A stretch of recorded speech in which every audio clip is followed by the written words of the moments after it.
Good morning and welcome back to Glendale, Wisconsin, as we get set for day 3 of the Northern Athletic Collegiate Conference Baseball Tournament. And we got a good one for you here to start us off as the number 4 seeded Eagles of Benedictine University face off against the number 3 seeded Cougars of Concordia University, Chicago, in the first of our double elimination round elimination games. Peter Borkowski here on the Cougar Sports Network, joined again by Ethan Burchin. Ethan, one heck of a day of baseball yesterday. 4 absolutely really good games, and up until the last game of the day, where number 1 MSOE defeated number 5 Marion, it was upsets all the way through. Number 6 Edgewood took down the CUC team. Number 5 Marion took down this number 4 Benedictine team, and then number 6 Edgewood won again against number 2 Aurora, and then again MSOE, the 1 seed, coming through to end the night. But really good day of baseball yesterday. I have a feeling that today's going to be even better because 3 of today's 4 games are set to be elimination games. Someone's going home from those games. Yeah, absolutely. Yesterday was a privilege to be behind the mic for. We had a blast calling 4 incredible baseball games. For CUC, they probably feel like they never really got started in that first game of the day. They had that 10 o'clock in the morning slate, and they got shut down by Aiden Shoemaker of Edgewood. They never got going. In that 9th inning, they were able to bring the tying run to home plate, but again, a 4-1 loss. This is a hungry team. They finished 3rd for a reason. It's an excellent ball club, and they're hoping to get back on track. Obviously, a tougher path to the championship and to the glory land, but it's got to start somewhere, and they look to an incredible pitcher in Southern, a 2.86 earned run average. Benedictine, on the other hand, they got that game stolen from them against Marion. They were on the brink of a win and got it taken away. Marion, 9th inning comeback. This should be a fun one. Yeah, these are 2 of the best offenses in the conference. Benedictine, they rank number 1 in runs scored with 360 across their 41 games played. Meanwhile, for CUC, 322. That is 4th in the conference. I should have said Benny is number 1 in the conference. Concordia University of Chicago, 322 across 41 games played. These are 2 high-powered offenses and some pretty good pitching staffs, especially on the CUC side. And as Ethan mentioned, the Cougars giving the ball to the sophomore Michael Southard, second-team All-NACC member, as here's a pop flying to right field, and Tyler Dorsch will help retire the leadoff hitter. That was George Batevis, as we are officially underway here in Glendale, Wisconsin. Day 3 of the NACC tournament, day 2 of the double elimination format. Loser of this game will head back to Illinois. They will end their season. Loser of next game will be eliminated. And the loser of our final game today also will be eliminated. It's just the 3rd game today that is not an elimination game. So 3 teams of the 6 currently standing are heading home after today's games. Yeah, teams playing with their seasons on the line. Seniors playing with their careers on the line. I mean, this should just be a fun day of baseball, an emotional day of baseball for sure.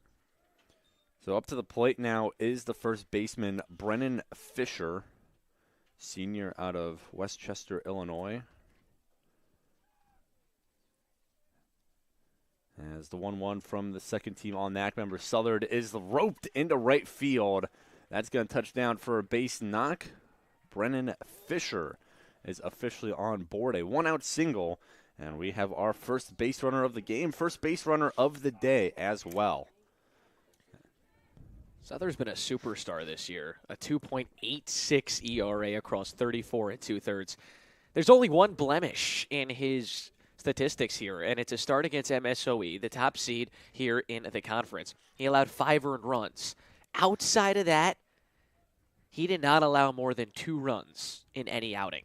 CUC is going to need similar production here against a good Benedictine offense, an offense that he actually did not see in the regular season. Oh, and man. That's going to be strike 2. Excellent pitch there from the lefty on the mound. Southard really coming to life this year for CUC as a sophomore. Very pleasant surprise for this Cougar squad as he's turned into one of, if not the ace on this staff. Fires a miss there to Kyle Campbell, the right fielder for Benedictine. As Campbell yesterday, 1 for 4, did drive in a run, drew a walk, struck out, and scored 2 runs himself in that loss to Marion. As this ball is going to be hit into the gap.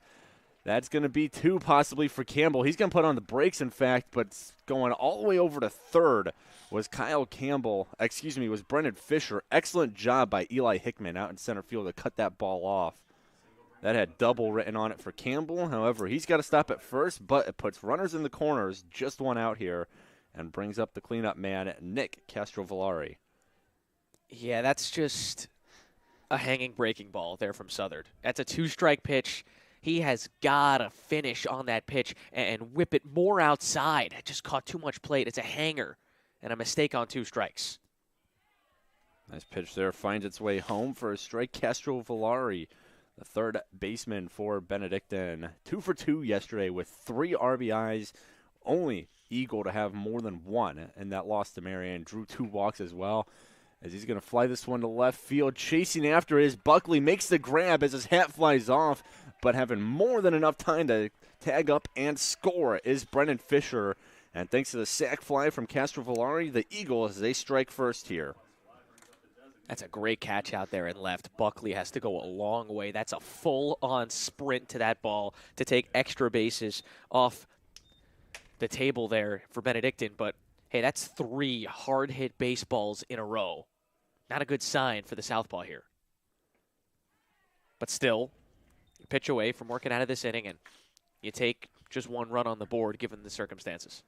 As I say, 1 run to a team like CUC isn't much, right? You kind of know that between these 2 high-powered offenses, both top 4 in terms of runs scored. CUC was top 3 until Aiden Shoemaker had something to say about that yesterday.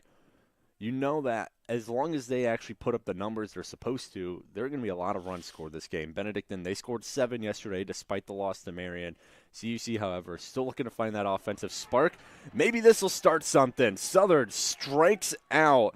Mike Bedorek looking, and that's going to end the top of the first. But thanks to the sac fly from Nick Castrovillari, the Eagles, they draw first blood. And we'll have more info about their man on the mound when we're back.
Tyler Dorsch will lead things off for CUC's offense, a offense that despite all the production they've had this year was stifled yesterday by Aiden Shoemaker and the Edgewood College Eagles. CUC able to put up 6 hits. That didn't come until later in the game, however. Only got 1 run off of it as they lost the first game of their NACC tournament appearance. Dorsch will take a strike from the man on the mound for Benedictine. That is Jackson Bond. Ethan, what can we expect out of Bond today? I mean, this is an experienced arm. It's his 5th year here with the program. Most notably in 2023, he was an absolute monster. I'll get to it in a moment. Grounder to the shortstop, fell, throws over to first in time, low throw, but Brennan Fisher able to dig it out, and that'll retire Tyler Dorsch for the first out. Yeah, in 2023, he was on the first team All-NACC. He was a third-team All-Region player on D3Baseball.com, and then an ABCA second-team All-Region honoree. And that was after a year where he dealt a 2.91 earned run average, went 5-0 through his 10 starts. He was an absolute monster. Took a step down in 2024, but still doing his thing here in 2025. Is again his 5th year, and he's got a fastball like that. It's lively. He can use it up in the zone. He's dealt 30 2/3 this year, and has pitched to a 4.40 earned run average. He should be fun to watch. CUC facing another strong arm here in the tournament. The 0-2 to Michael Kasic's going to be hit up the middle. Bond dives out of the way of that one as Kasic thought about two, wisely slows up, pulls back to first, and just like the Eagles had, a one-out single puts the first base runner on for CUC. Kasic, good piece of hitting up the middle. Bond electing to get out of the way of that one. Don't know if I entirely blame him. Yeah, I think I'd be diving out of the way as well. Hard hit baseball like that, you know what they say, comes in hard, goes out harder. Jake Mahler watches that one blown away. Good save there by Butler. We talked about it a lot yesterday, and we'll reiterate it today. Just due to the dimensions of this field, foul territory, especially behind the plate, very expansive. Anything gets past these catchers today, it's a guaranteed extra base for the runner, maybe 2, depending on who you have on the base pass. Yeah, the dimensions are serious, to say the least. So Jake Mahler at the dish now for CUC, a first-team All-NACC member, the designated hitter for CUC. Top 10 in a multitude of offensive statistics in the NACC this year. Has been arguably CUC's best hitter. As a CUC lineup, top to bottom, just full of guys who can hit. Lots of different kinds of players, too. Your heavy hitters, guys like Michael Kasic, Tyler Crater can hit that home run ball. Guys like Tyler Dorsch, Jake Mahler, they can hit for average. And you get some speedy guys at the bottom of the lineup like Eli Hickman, the center fielder. He's in the 9-hole to start today as this ball is going to be popped up. And it's drifting foul, but getting under it for the grab is Nonaman. And that'll be out number 2 for CUC. Kasic still standing on first base. Yeah, Mahler, Jake, of course, just missed that. I mean, he skies that ball. That's above the lights. I mean, if they say it's a game of inches, I mean, that is probably less than an inch away from the barrel and a ball that might have went 400 feet. Right on it. Well, here is one of those heavy hitters for CUC. The cleanup man, Tyler Crater, who swings through one for strike number 1. Crater, third baseman for CUC, another first-team All-NACC member for this Cougars squad. Bryce Jones, the relief pitcher we saw yesterday, he was on that list, as was Tyler Dorsch, the leadoff hitter, who grounded out to start CUC's offensive end of the half. Offensive end of the inning, I should say. Multitude of second-team all-members as well as honorable mentions for CUC. We'll make sure to shout them out as they make their appearances. One of those second-team members, Ryan Ranella, we saw him pitch yesterday, so likely won't see him today. Elliot Higgins also pitched yesterday. Kasic on first. He's a second-team member, too. A lot of firepower on the CUC lineup. As this ball has to be stopped by Butler. 2-2 the count now.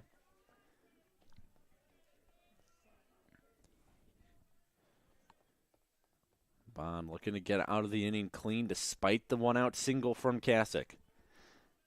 Here's the pitch. And swung on and missed. Strike 3. Tyler Crater goes down swinging, and that'll end the first inning. CUC strands a runner, and we head now to the second. Benedictine on top of the Cougars, 1-0.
Second inning, about to get underway here. Benedictine.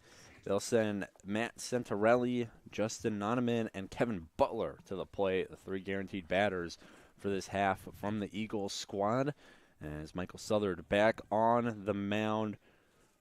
Kind of an interesting inning from Southard in the first. Only allowed 1 run, but did give up a pair of singles, sac fly, RBI. Got a strikeout too, so not the worst debut inning for Southern in the playoffs, but could sharpen things up a little bit, especially knowing what he's capable of.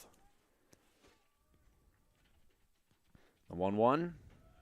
One's high, makes it 2-1 now.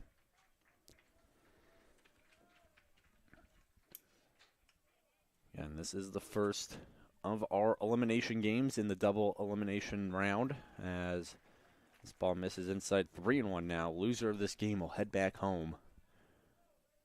The Eagles from Lisle, Illinois. Cougars from River Forest, Illinois. As that's going to be upstairs for ball 4 to Santarelli. Leadoff man aboard. And with no one out, it will be Justin Noneman now. Yeah, you mentioned that interesting first inning here for Southern.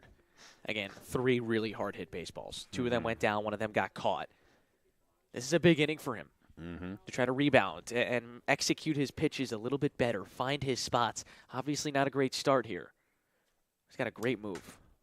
As that ball is going to get through the right side into right field, stopping at second is Santarelli, and the first 2 batters are now aboard for Benedictine. And with no one out, it'll be up to Kevin Butler to try and keep the chains moving. Number 5, the catcher for Benedictine. Yesterday versus Marion, 0 for 3. Did draw a walk, struck out, however. As he's working with a man in scoring position. There is a break now. Santarelli exchanging some equipment with Benedictine's first base coach. Looks like he's looking at a card. So you got the bottom of the order here. This is the 8-hitter Butler. Got to think potentially a bunt's on. You want to set the tone. Already scored 1 in the top of the first. He shows bunt and not able to lay it down. It was a foul ball, in fact. Still caught by Brandon Mahler behind the plate. Brandon, of course, the twin brother of Jake Mahler, who we already mentioned and talked about during his at-bat. Brandon, a all-conference honorable mention this year. Very good catcher, the junior, behind the plate is. The 0-1. Another bunt attempt. This one's going to get down. Crater scoops it up, throws to Yashawn Boswell covering first for the out, but the sac bunt is successful.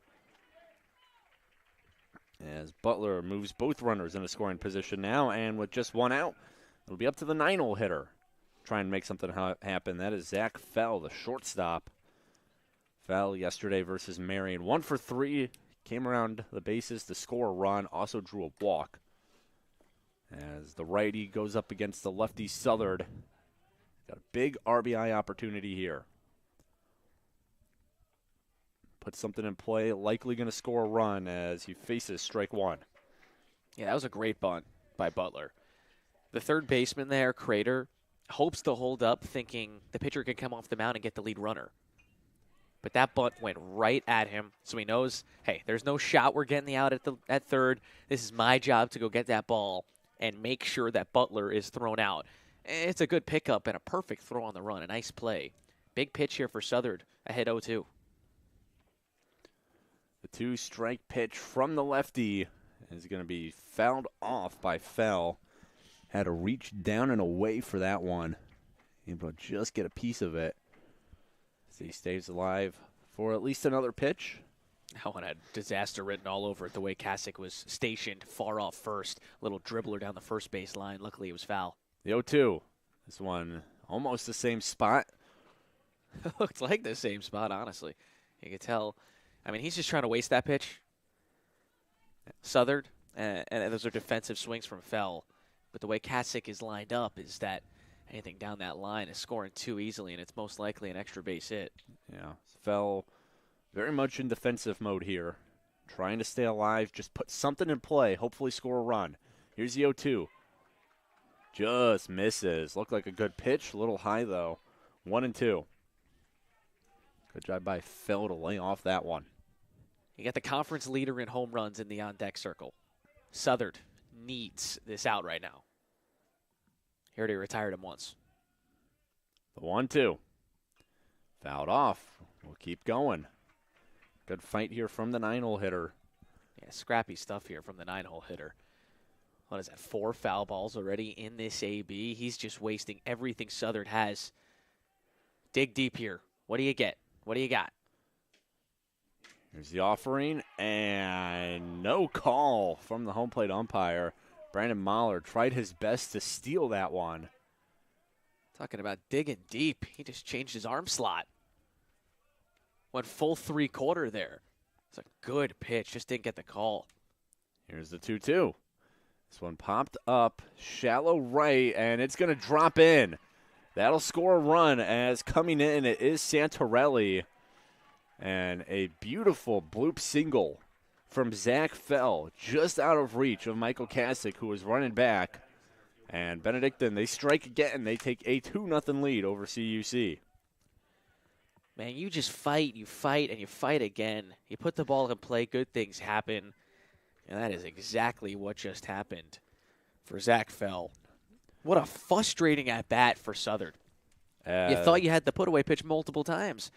Kept on battling. Didn't get a call on a close one on the outside corner. Well, it didn't hit the outside corner. It was a little, obviously, a few inches off of it. But that little bloop single drives in another run, and Benedictine has the order coming around for the second time. And coming out to have a discussion with his pitcher and his infield is head coach of CUC, Colin Connor, who we didn't pick up on it yesterday, was actually ejected from CUC's game yesterday. Their loss to Edgewood. Very subtle. We didn't even pick up on it until after the game when we were alerted to it. Probably the most calm ejection I've ever seen in my life in this game of baseball. Very nonchalant. But Coach Connor celebrated his 100th win as CUC's bench boss in the very last game of the season, a win over Concordia, Wisconsin. And he's back in the dugout for this first game against Benedictine, trying to extend his team's season. They're in a 2-0 hole right now, top of the second, to the Eagles of Benedictine. Here's the offering from Souther. That one's high. It's going to be 2-0 now. This is a dangerous pitch here. You have an excellent hitter, maybe one of the best in all of the NACC here at the plate. And you got to find a way to get one by him. Far behind. Tevis flew out to Tyler Dorsch in right in his first at-bat, and now he's up 3-0 in the count. And when you have a home run hitter like Batevis. Hey, I'd give him the green light here. If Southern's going to groove one in, let him go. We only saw Unleash the beast. Only saw one home run in all of yesterday's 4 games. That was from Kiska of Marion, who they'll be fighting for their playoff lives later today. I want the green light here. 3-0. That's high, ball 4. So Batevis showing he's just as good at plate discipline as he is knocking him out of the park, draws the walk. And that'll load the bases for Brennan Fisher. A 1-out single and came around to score in the first inning. And Fisher, actually some connections to Concordia University Chicago, as his mom is the head coach of the CUC softball team, Sarah O'Malley Fisher. Cougars softball just ended their season yesterday, a loss in single elimination to the MSOE Raiders in the softball tournament. So Coach O'Malley Fisher now in attendance here in Glendale. Watching her son Brennan try and take down CUC as that ball almost clips him. Just misses. It will be ball 1. 1-1 the count. As coming in to have a chat with Southern now is his shortstop, Xavier Zagerman.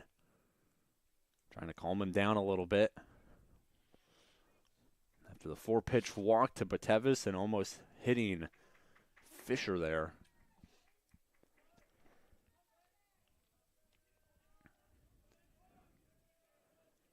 A 1-1 with 1 out, bases loaded. Inside, 2-1 now. CUC already has somebody up in the bullpen. He is throwing. I mean, the season's on the line. If Southern doesn't have it, he gets hit around here. You got to move on. 2-1. Misses. Makes it 3-1 now. So they're getting no love from the home plate umpire.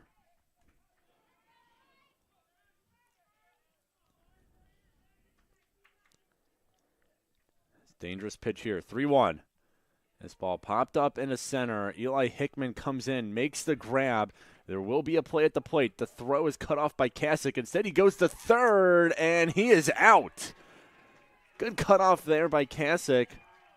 That run will count. That run will count. He scored before Fell got thrown out going to third. Hey, that's a win for CUC right there. That is absolutely a win.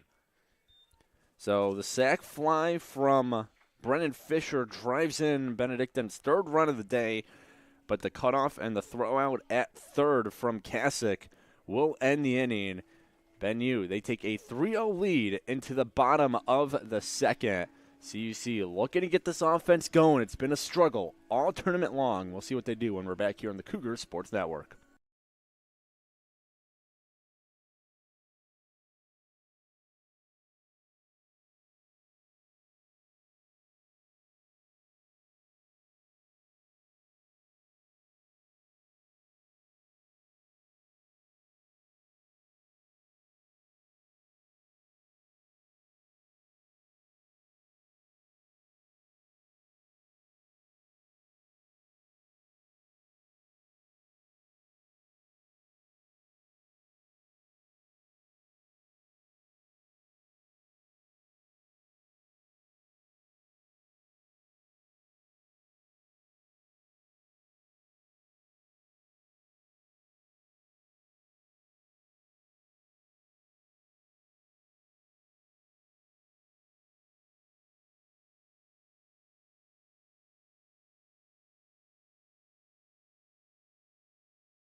Brandon Mahler, the other Mahler twin on the CUC roster. We saw Jake earlier. Now it's Brandon's turn at the plate. He'll lead things off here for CUC in the bottom of the second. Trail Benue 3-0 after the Eagles score 2 in the top half of the inning.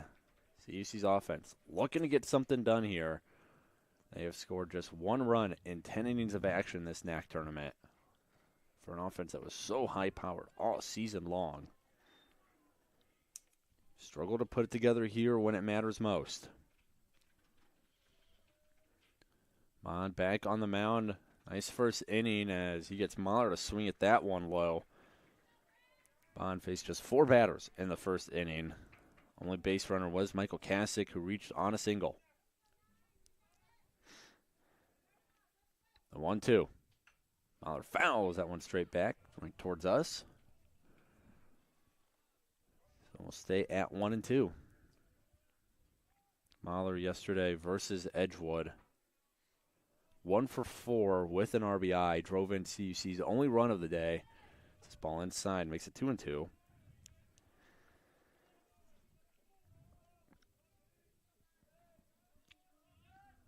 Mahler, all-conference honorable mention this year for CUC. As he'll pop up the 2-2 pitch. It's into foul territory. Coming in and making the grab is Brennan Fisher for out number 1. And that'll now bring up the second baseman, Yashawn Boswell.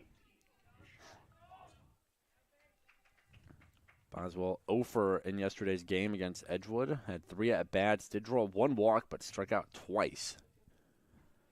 And he's hoping for some better success today against Bond and this this Benedictine staff. And he's going to hit on the first pitch. This ball going down into the left field gap, and it is gone! Home run! Yashawn Boswell gets CUC on the board. A 1-out solo shot for the Cougars second baseman. And we have ourselves a 3-1 ball game now. That ball, Ethan, just kept on carrying. Yeah, it is not an easy yard to go yard at. And, man, did he get every stitch of that baseball. And for CUC's sake, you hope that this is the spark that they needed. They did not have anything throughout the first 8 innings of that ball game yesterday in their loss. That's got to feel huge, like a weight off their shoulders. Home run number 2 on the year for Yashawn Boswell. As he gets CUC their first run of the day, came much earlier than yesterday as Cam Buckley will now pop this one up in no man's land. Who's going to make the grab? No one is. Buckley, he's already headed towards second, slides in safely, keeps the hand on the bag. And CUC's offense, they might have something here. The solo shot from Boswell, and now Buckley, a double into shallow right center. And the Cougars starting to cook a little bit here. They have a runner in scoring position, just 1 out. Yeah, this offense is coming alive. Sometimes it's not about how pretty it looks, a little bloop in the right center, but the hustle there from Buckley. We saw his speed on display in the outfield already, and he just steps on the gas. Hustle double. But Tevis, probably the closest Eagle in on that ball. Is that little triangle of doom between Batevis, Campbell, and Santorelli. All 3 of them coming in. No one making the grab. And by the time that ball touched down, Buckley was already halfway to second base. Nice slide as well. He overshot the bag, but able to keep his hand on, his right hand, I believe. Let's see, you see now. 1 hit away from drawing back within 1. It'll be up to Xavier Zagerman, the shortstop for the Cougars. As Buckley's going to take off for third, and he beats the tag. It was a good throw from Butler to Castro Villari, but Buckley able to slide in underneath the glove. And CUC, they now have a runner 90 feet from the plate. Yeah, Castro Villari picks that ball off the turf, but as he ripped the ball off the carpet, that kind of ate him up a little bit. He wasn't able to keep his glove strong and down, and if he was able to, Buckley would have slid right into it. But because of that millisecond of force that lifted his glove higher up, Buckley was able to slide his hand right underneath. It's a good call by the umpire over there. Zagerman now, anything hit into play likely scores the speedy Buckley. Bond looking to keep Buckley at third as he fires ball 3 there, 3-0 count. Excuse me, 2-1 count.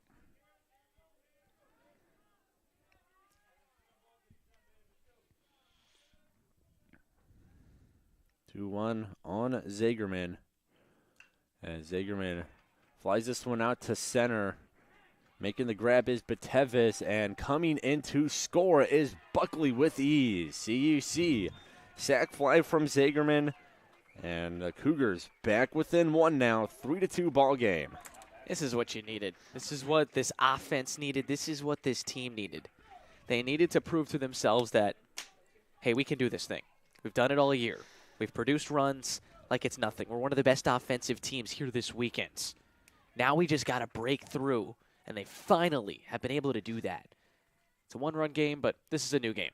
As Eli Hickman tries to catch the defense off guard, bunts it foul. Not a bad idea from the 9-hole hitter, Hickman. One of the best speedsters in the conference. But he has to reach base. Did not do that at all yesterday. 0 for 3 with no walks. As he pops this one up, it's going back, and not able to make the grab was Butler. Slid into the fence as he's helped up by his teammates. Good chase there from the Eagles' backstop. Yeah, I mean, that's almost an impossible play for a catcher to make. One, to just be able to see where that ball is, rip your mask off, and then try to go track it down. I mean, that would have been an incredible, incredible catch there from Butler. Heck of an effort at the absolute least. Got his glove on it, but it was off the front end of his glove as it's now an 0-2 count on Hickman. Here's the pitch. Way upstairs, 1-2.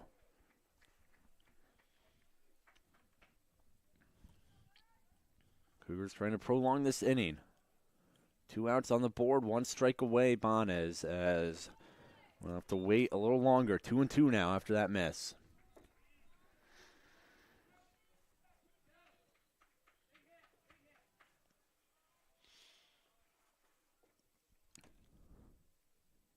Even count, the offering swung on and missed. Strike 3, got a piece of it, but Butler able to hang on.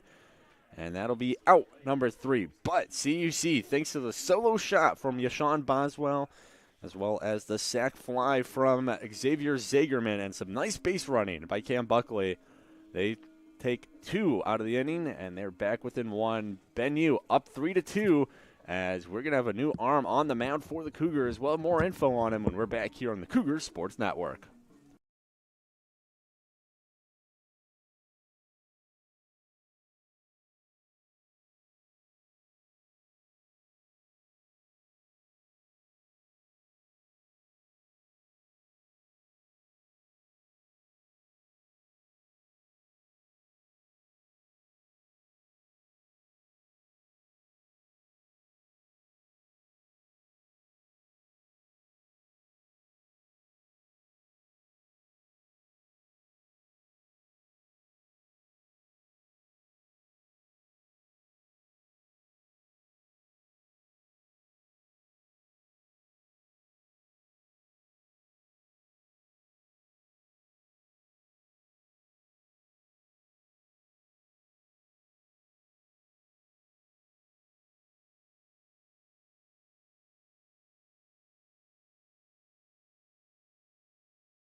Third inning underway here in Glendale, Wisconsin. Pete Borkowski, Ethan Birch with you on the Cougar Sports Network as CUC sending a new arm out to the mound. Michael Southard, his day is done. 2 innings pitched, 4 hits, 3 runs, all of which were earned, a pair of walks, and a strikeout. As CUC now turns the ball over to someone we feature, as well as second-team All-NACC member Elliot Higgins. As this ball is going to drift foul.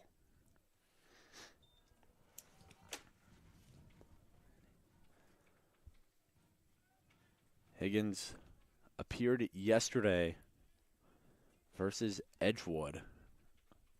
Threw only 1 inning, 15 pitches, no hits, no runs, no walks, 1 strikeout.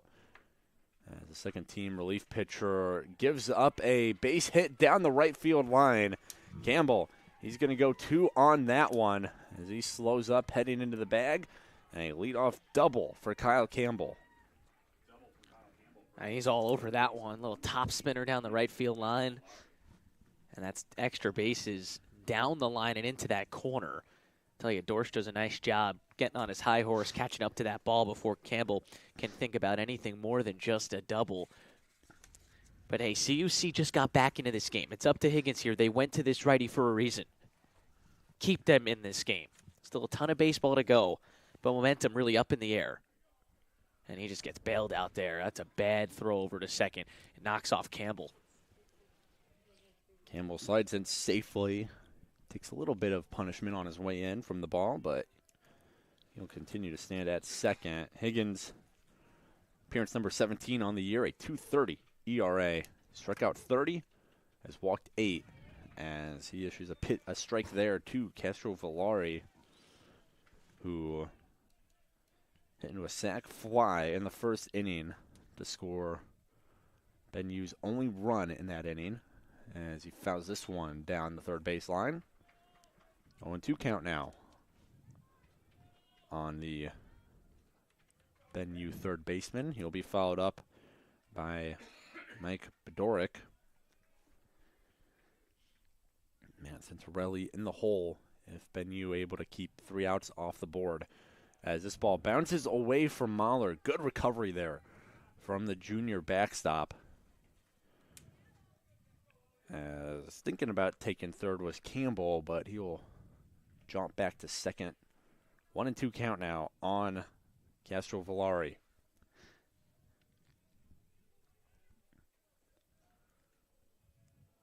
Higgins checks the runner at second. Now he delivers. 1-2 in there, strike three. Strikeout number 1 for Elliot Higgins. Strikeout number 2 on the day for CUC. As that makes life a little easier for Higgins as he now faces Mike Bedoric. That's such a good pitch. I mean, it tails in to the righty, and he starts it in the left-handed batter's box, drops it right back in. First pitch misses away to Bedoric, who struck out looking to end the first. Not sure what fastball he's throwing, whether it's two-seam, it's got a sink to it, but it's good. To a lefty like this, it's tailing away, so obviously doesn't get any sort of chase here from Bedoric, but Elliot Higgins with some good stuff from the right side, looking to hold this game at 1. 2-0. Ball popped up, going foul, and it's going to keep going foul past the CUC bullpen. First strike of the at-bat for Bedoric. And Higgins, big task here. Keep this lead at just 1 for Ben Yu. 2-1. This one's going to stay in fair territory. Buckley planting under it, and he makes the grab. Campbell's going to take off for third. The throw to the bag is not in time. Good tag up and run there from Kyle Campbell as he puts himself in prime scoring position, 90 feet from home plate. As that brings up Matt Santorelli, the second baseman, walked and came around to score last inning. He's got to reach safely, though, to keep the inning alive and possibly drive in a run. Bring home a run as Santorelli loses his helmet, turning and burning to second, slides in, feet first. He's got himself an RBI double. Right when you thought you were out of this inning, Santorelli all over that fastball, up in the zone, gets the barrel on it, and just rips that down the line. Had the red carpet out as it was going right to the wall, and that's extra bases written all over it. Clutch 2-out swing in the opening third of this ball game there from Santorelli. Santorelli gets himself an RBI and bumps that Ben Yu lead back up to 2. 4-2 is our score here, top of the third. Pitch from Higgins finds its way home for strike 1.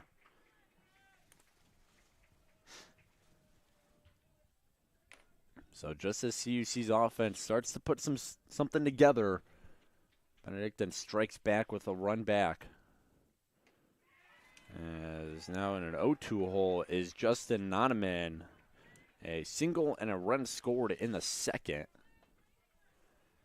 His run, currently the difference maker. It was Ben Yu's third run of the day. It is the game winner as of right now. Higgins delivers the 0-2 away as Mottler has to jump in front of it.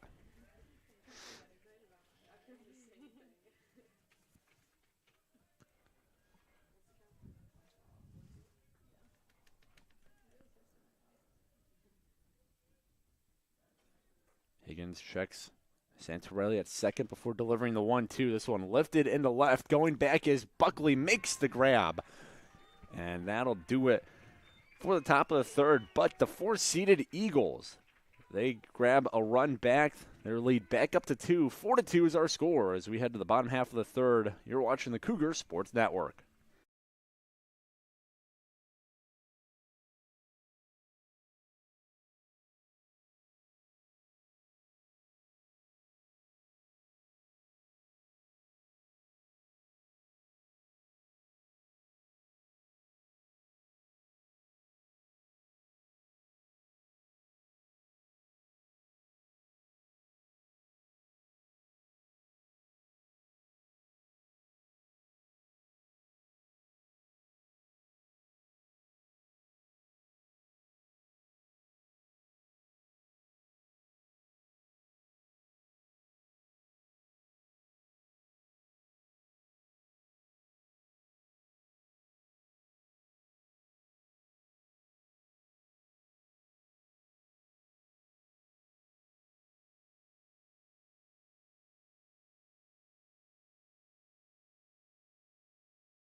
back to the top of the lineup for CUC. They trail Benedictine by 2, 4-2, as Tyler Dorsch grinded out to short to lead off CUC's offensive half of the game back in the first.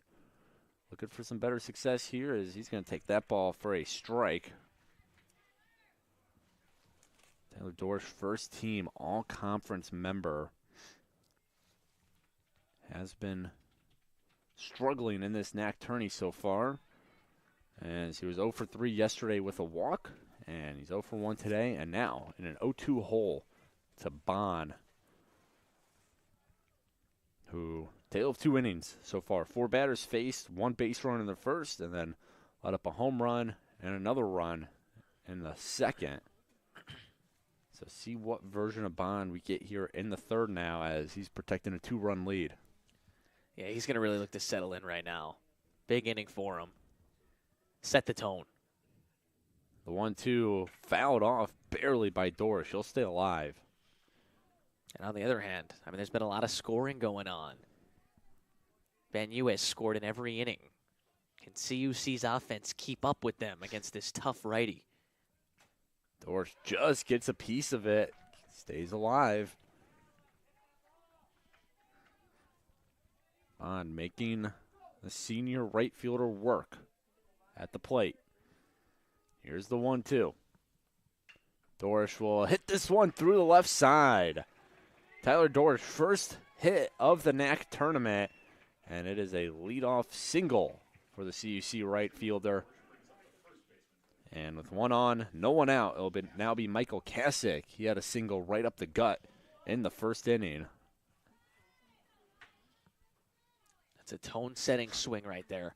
A good at-bat there from their leadoff hitter. That's exactly why he's in that spot. First pitch to Kasich. He's going to take. Nice pitch there for a strike. Able to catch the inside part of the zone. And Kasich, the righty. Single today. Had a hit yesterday as well against Edgewood. Takes strike 2. 0-2 count now. See if Kasich can replicate what Dorsch did and stay alive. Possibly get a base hit out of it. At least get a productive out and move Dorsch into scoring position. Here's the 0-2. This one lifted foul. Kasich going down for it. Count will stay at 0-2. There's already 10 combined hits in this game. And these are 2 very, very good offenses. Benedictine, the most runs scored in the conference. CUC there at 4 as Dorsch will take off for second. The throw is in time. Good tag there by Santarelli as well. Able to bring it back across his body. Tags the sliding Dorsch. And that'll be an out on the base pass as Bond now working with nobody on. That's the 8th time this year Dorsch has been caught stealing. Not a speedster, but is a good runner, as here's a 2-hopper to short, a 2-hopper to the first baseman as well, but Fisher able to dig it out, and that'll be out number 2. Well, if that was the pitch with Dorsch at first, I'm sure that would have been a double play regardless. It's a tailor-made bouncing ball over to short. And now all of a sudden, a chance to set CUC down in order despite giving up the leadoff hit. And Bond can thank his catcher, Butler, for an excellent throw. 1-0 count now to Jake Mahler. Make it 1-1. Mahler fouled out to left in his first at-bat back in the first inning. The 3-hole hitter for CUC. Trying to get going here. Takes one high. Jake Mahler, a hit and a strikeout in yesterday's game at 3 at-bats.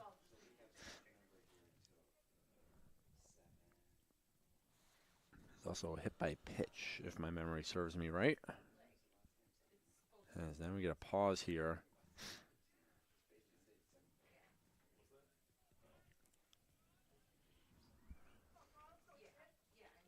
2-1 count.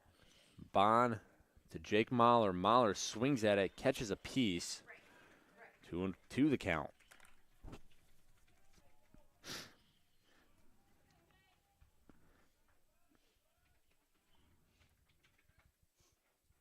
Evened up count. The offering from Bond. Swung on and missed. Strike 3. Butler able to dig it out for the third strike. And CUC, despite a leadoff single from Tyler Dorsch, they only send 3 batters to the plate. And we head now to the top of the 4th. Benedictine still in the driver's seat. They lead the Cougars 4-2.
Kevin Butler, Zach Fell, and George Batevis will lead things off here for the Benedictine Eagles. Officially a third of the way through this game.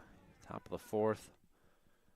As this ball hit over the head of Tyler Crater will find its way into left field. Leadoff single on the first pitch from Kevin Butler.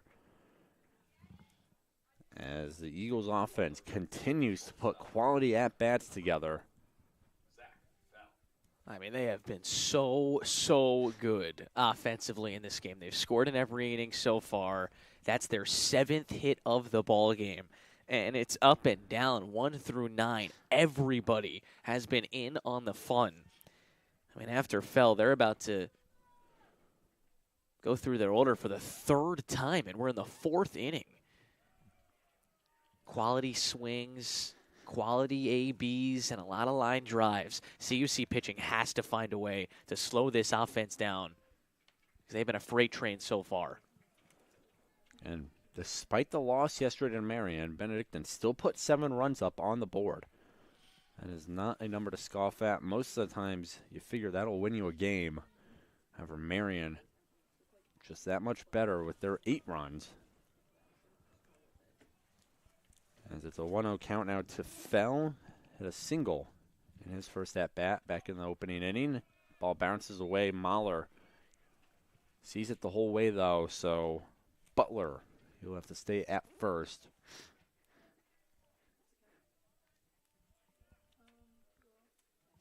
Two-0 count now on the shortstop from Benedictine.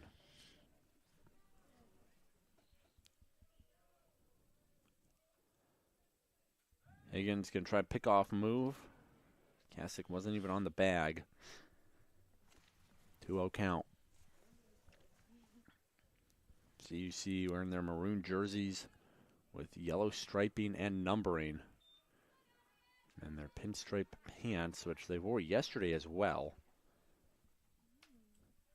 Benedictine, all black jerseys with white accents, and their great pants.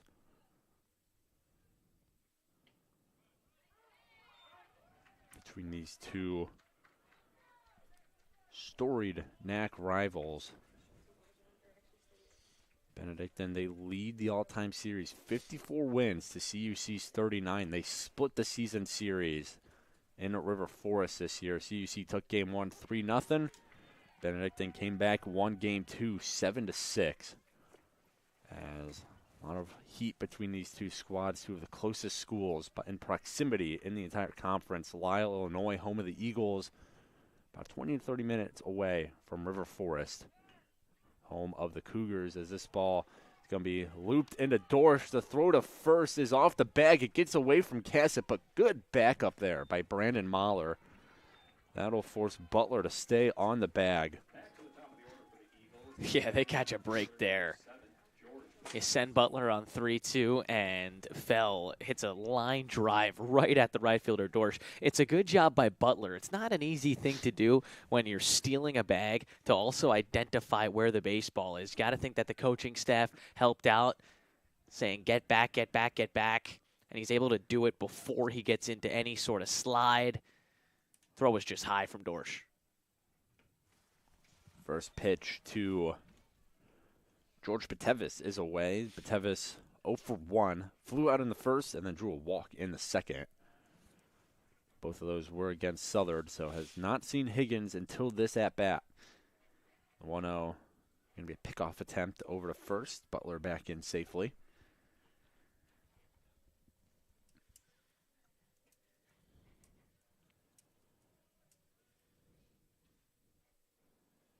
This pitch could be hit into left field, and it's gone. Home run. Hard to see what side of the foul pole that ball was on.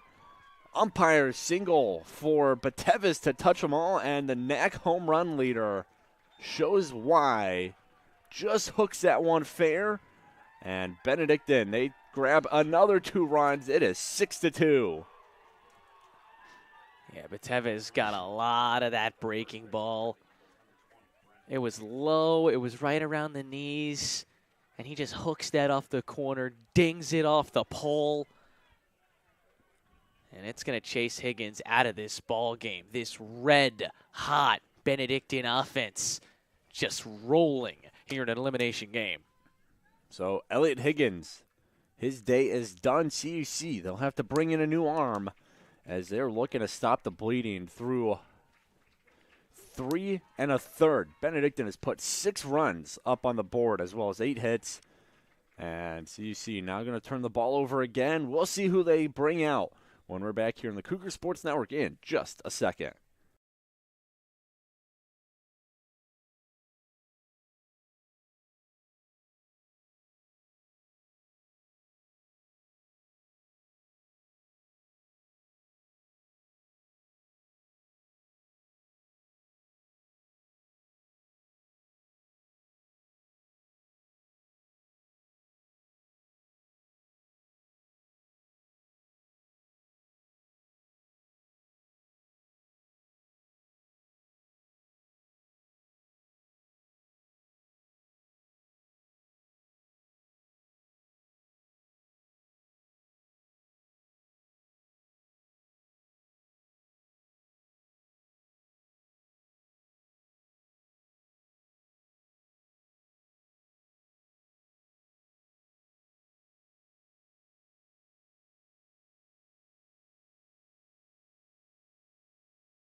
Ben Teachin on the mound now for CUC, as he'll look to stop this red-hot Benedictine offense, who's put up 6 runs through 3 innings and a third. Teachin the junior out of Oak Creek, Wisconsin, playing in his home state. We actually saw him yesterday. NCUC's loss to Edgewood.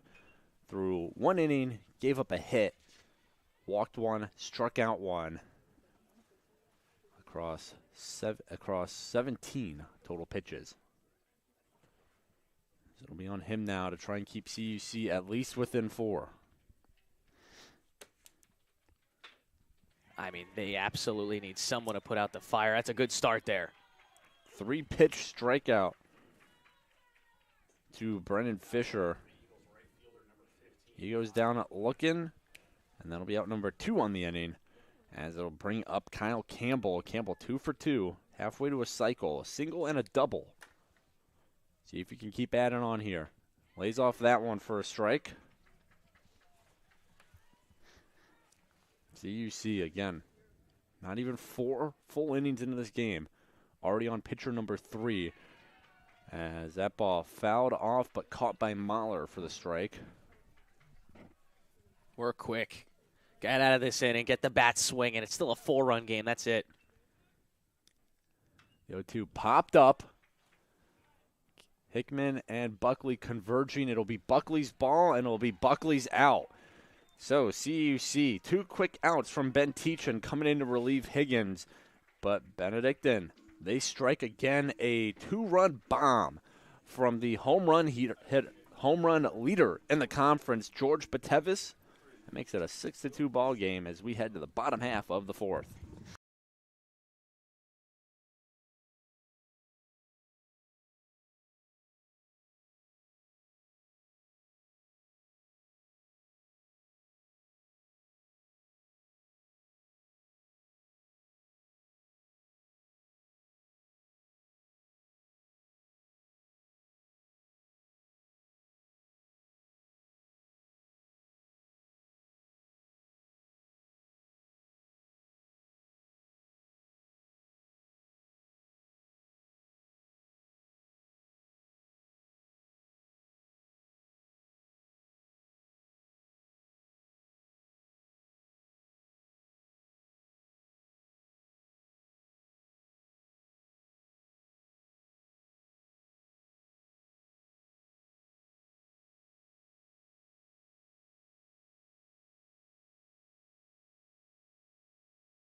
a leadoff single, but they only send 3 batters to the plate.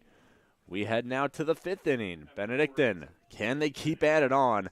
They're on top of the Cougars 6-2 right now.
Castro Villari will lead us off here in the top half of the 5th. His Eagles, they're rolling right now. Already worked through 2 CUC pitchers. They're on their 3rd, and they've got 6 runs to show for it as Benedictine, his first pitch, is fouled off by Castro Villari. Yeah, the real question right now is, can CUC hold this team off the board? Again, runs in every inning so far. Run in the 1st, 2 in the 2nd, another in the 3rd, and 2 more in the 4th. The 0-1 finds its way home, 0-2. Yeah, CUC hasn't kept Benedictine off the board yet. No major inning from the Eagles. They've scored 2 runs twice and 1 run twice, but it's just been consistent. Death by 1,000 paper cuts at this rate for CUC. So again, loser of this game is going back to Illinois. Meanwhile, the winner, they'll face off tonight at 7 p.m. with the winner of our next game. Whoever loses that game, they're going home as well.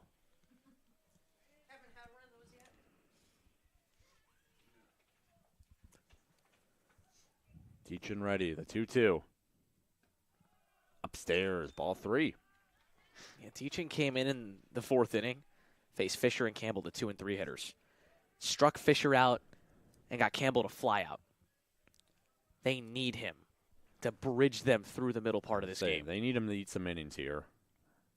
As this ball popped up, it's going to be a tough play for anyone, and Michael Kasich makes it look easy.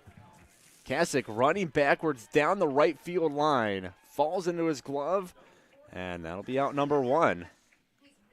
That was a tough play that he made look very easy. Sensational catch by Kasich. The basket catch. You're running directly backwards.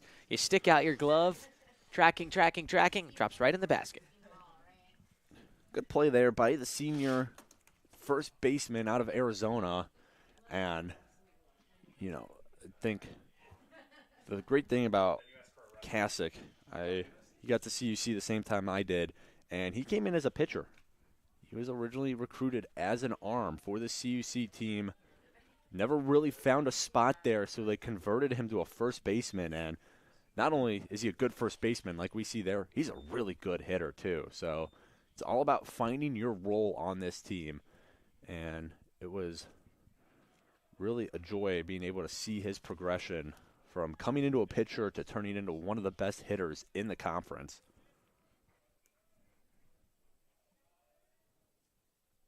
As he's looking to extend his career here. As Bedoric takes a strike there. Michael Kasich, part of a very good CUC senior class. Tyler Dorsch, Tyler Crater, also a part of it. As this ball is hit towards Kasich, gloves it. He's going to take it himself to the bag. So 2 batters, not able to get around Michael Kasich at first. And that'll bring up Matt Santorelli now. Santorelli, 1 for 1 today. This is a fine defensive inning for CUC. And this is when CUC needed it the most here, Peter. And we spoke about it time and time again. They need to find a way to get out of this inning. And now he's taken 2 base hits off the board himself. You talk about a senior. You talk about a leader. He's helping the cause right now.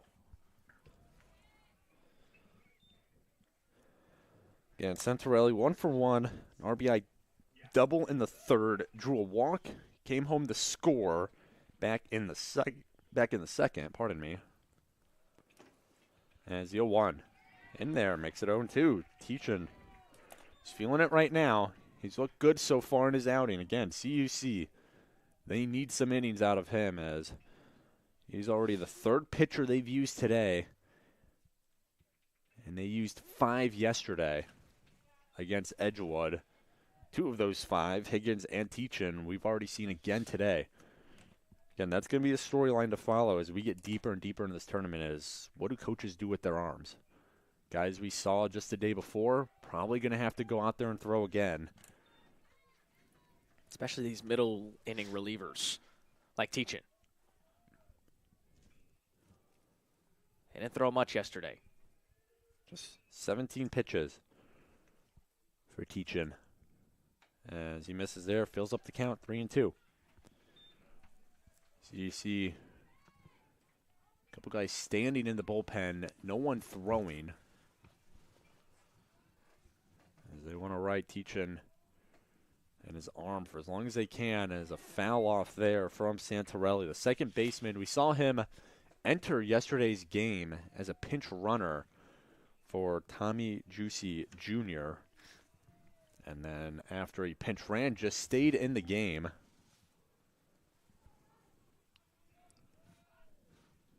And here's the 3-2. And this ball hit into left center field. That's going to touch down, and it'll be 1 for Santorelli. Thought about it, pulls back, and a 2-out single will keep this inning alive. First Benedictine hitter to reach off of Ben Teachin. It was 4 straight outs from Teachin after entering the game. Yeah, you're that close to your first 1, 2, 3 inning, and this resilient offense just stays on brand with what they've done through the first part of this baseball game. Not just their first 1, 2, 3 inning, their first shutout inning.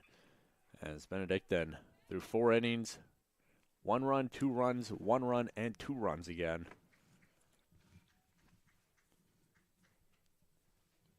And it'll be up now to Nonaman to keep this inning alive for Benedictine, pardon me. A single and a flyout on his resume today.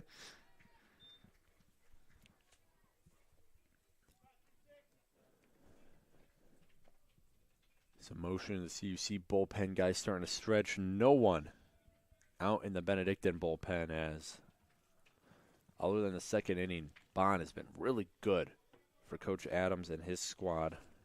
Adam Smith, pardon me, and his squad.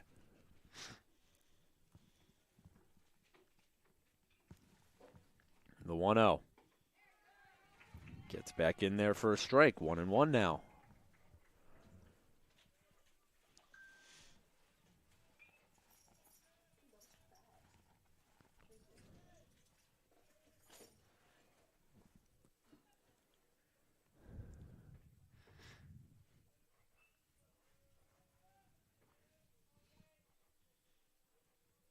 Teachin taking some time in between pitches now. Fires a strike. It's a great pitch on 1-1. I mean, when the count's up in the air like that, which way is it going to lean? Teachin just dots one on the line. That's a great pitch. But here's the most important pitch. Gotta be able to put an eagle away here. 1-2. Runner on first. 2 outs. The pitch. The runner goes. Popped up, and Mahler trying to track it down. He does. Drops it. Brandon Mahler.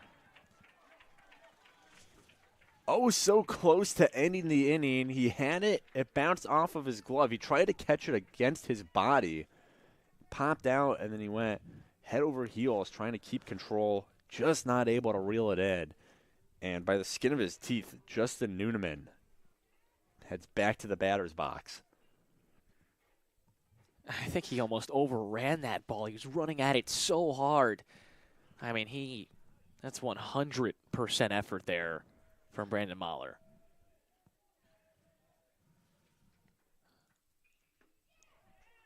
Miss there. 2-2 now.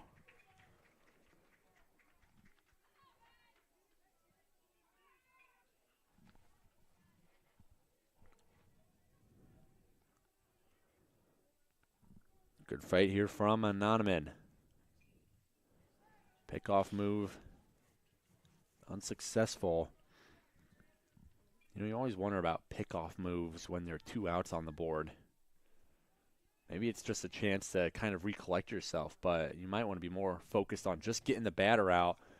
As this one popped up, it could do it. Boswell getting under it. It's his ball, makes the grab for out number 3.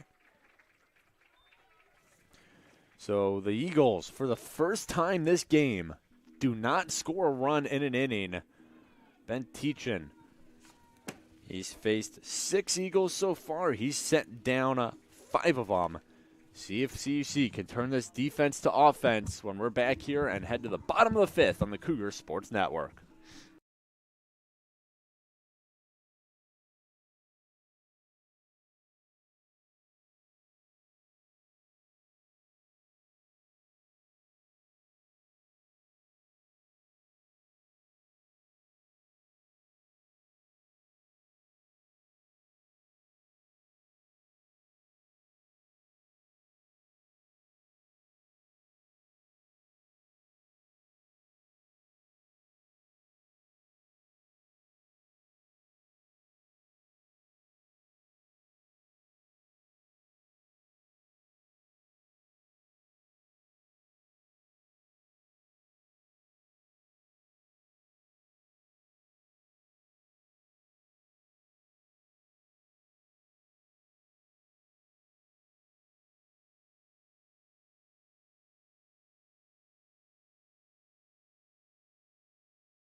Already underway here in the bottom of the 5th.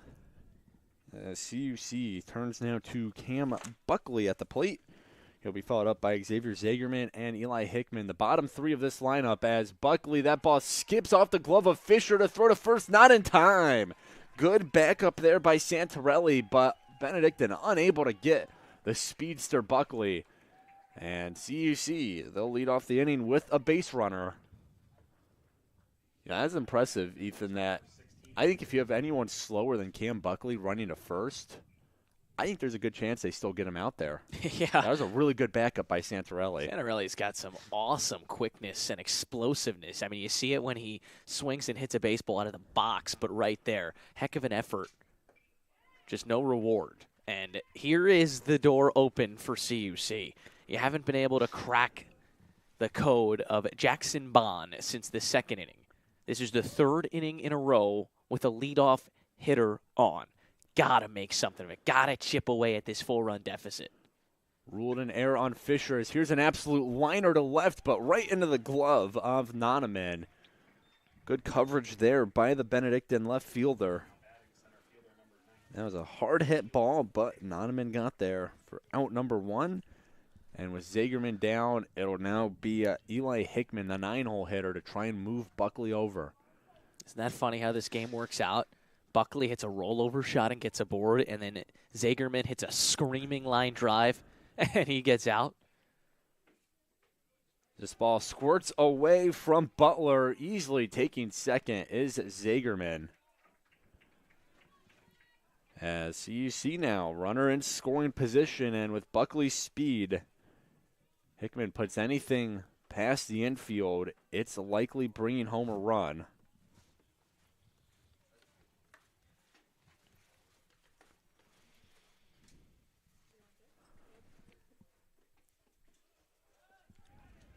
And again, another ball gets away, and Buckley's over to third now. Not sure what's going on with Butler behind the plate.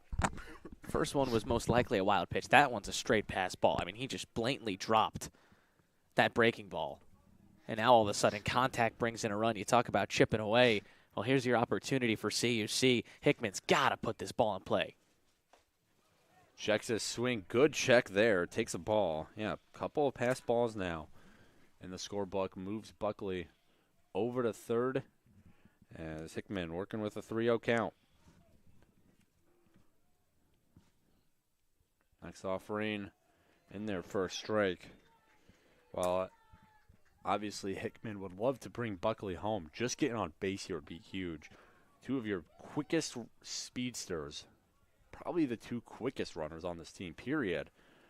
Setting the table for the top of the lineup as Hickman pops this one up. Bond fighting for it with the sun. Stays on the mound, makes the grab. And that is just about worst case scenario for CUC. Doesn't advance Buckley. And that'll be out number 2 now. Yeah, that is exactly what the doctor ordered if you're Jackson Bond. And it's quite literally the opposite for CUC.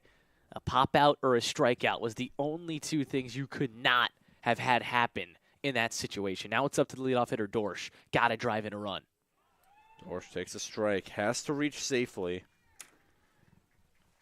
And this is the first inning since the second where Bond has not faced only 3 batters. Even though those 2 innings where he did only face 3, the leadoff runner got on both. But Dorsch was caught stealing in the third, and then Tyler Crater out in a double play from Brandon Mahler. That's how Bond was able to escape those 2 innings with only 3 batters faced. The 1-1. Dorsch swings through. That'll be strike 2. Don't hate the swing on 1-1, but now you got to switch your entire approach.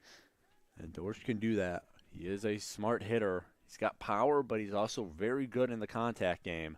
He's just got to put something in play and reach safely. Butler, good save there. Ooh, monster save by Butler there. I mean, you got to lay your body out on the line, and he does just that. I mean, he jumps right at that baseball, takes it off the chest with a critical run standing 90 feet away. 2-2 count to the leadoff man of the day for CUC, Tyler Dorsch. As this ball gets away from Butler but stays in front of him, it'll fill up the count, and it'll keep Buckley at third. He thought about it, but that ball was in front of Butler the whole time. As Butler has been put to the test here in this bottom of the 5th. Couple passed balls, couple blocks. Those passed balls, that's why Buckley's over at third. He should still be at first base. Next offering to Dorsch. Fouls it off. That one might have landed on the softball field behind us and to the right. As it's a full count, still on Dorsch. Fighting for his CUC career, the senior. As the 3-2. He's going to take for ball 4. Good eye there from Tyler Dorsch. As he puts runners at the corners now. And it'll be up to Michael Kasich to extend the inning. Single in the first, ground out in the third. What has he got here in the 5th? As we're going to have a quick mound visit first. He's thrown 74 pitches so far. So well equipped to finish this inning and continue rolling throughout this ball game. But that's really all going to be dependent on how he does in this situation. This is a big moment here. Concordia University of Chicago hasn't scored since the second inning, and there hasn't been much of a threat really since, thanks to a couple innings where he set CUC down in order. But this is a big situation. Again, another situation where really momentum feels like it's up in the air. CUC finally got their first scoreless inning in the top of the 5th. Can the offense come through? Can Kasich, the 2-hitter, drive some energy into this ball club? In a desperate situation here for the Cougars, fighting for their lives here in 2025. Or will Bond just keep them rolling, keep the Eagles flying? First pitch blocked by Butler. Again, he's been put to work here. Yeah, he knows he's let 2 pass him already. And another one would bring home a run. He's working very hard right now behind the dish. Saving a couple wild pitches. Keeping this lead at 4. The 1-0-2 CUC as Dorsch will take off. CUC fouls it off. Dorsch likely would have been safe. Looked like a hit and run was on there. It was a good jump, but CUC fouls it off, so Dorsch has to head back to first.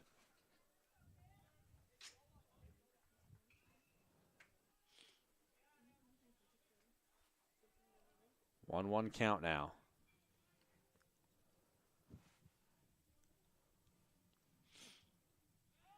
Throw over to first. Dorsch slides in safely.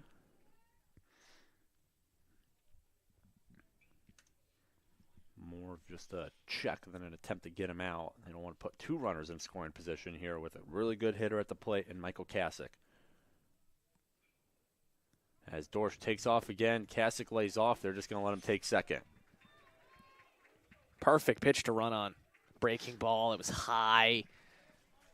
Butler had to wait for it to come back down. You're not throwing Dorsch out. Not on a pitch like that. And now all of a sudden, CUC, who's ahead of the count, can drive home 2 with 1 swing, slice this deficit in half. It's a huge point of this ball game. Bottom of the 5th. The 2-1. CUC swings that one up high. You can tell he's a little frustrated. He took a hack at it. Or didn't get a piece of it either. As we're evened up at 2-2. Yeah, he's late on that fastball that had some elevation to it. Again, it's a fun pitch to swing at. It looks like a pitch you can drive. Now, but Bond just blew it right by him. It's a great pitch. You wonder if he goes to it again here or just right back to that breaking stuff. Pressure's on CUC now. 2-2 with 2 outs. Runners in scoring position. 4-run ball game. The pitch gets over Butler's head, and coming in to score is Butler. That ball's thrown away. Dorsch, he's going to wait at third. Good recovery there from Santorelli. As another wild pitch allows a CUC run to come home, and it is a 6-3 ball game. Excellent base running from Cam Buckley. Again, he shouldn't have even been at third. He reached on the error to start this inning, and he makes a wild trip around the base path. Shouldn't even be on the base path to begin with. This inning should be over. Here's the 3-2 to CUC. Takes strike 3. So CUC leaves a man 90 feet from the plate. However, CUC able to get a run back. Cam Buckley reaches on an error, advances twice on a pass ball, and then comes home to score on a wild pitch. Wild trip around the base pass, and it gets CUC back within 3. We head now to the 6th. Benedictine on top, 6-3.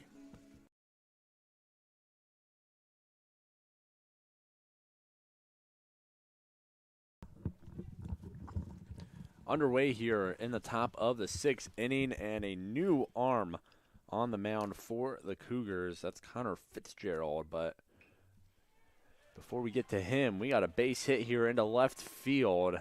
As that's Kevin Butler continuing a really nice day at the plate.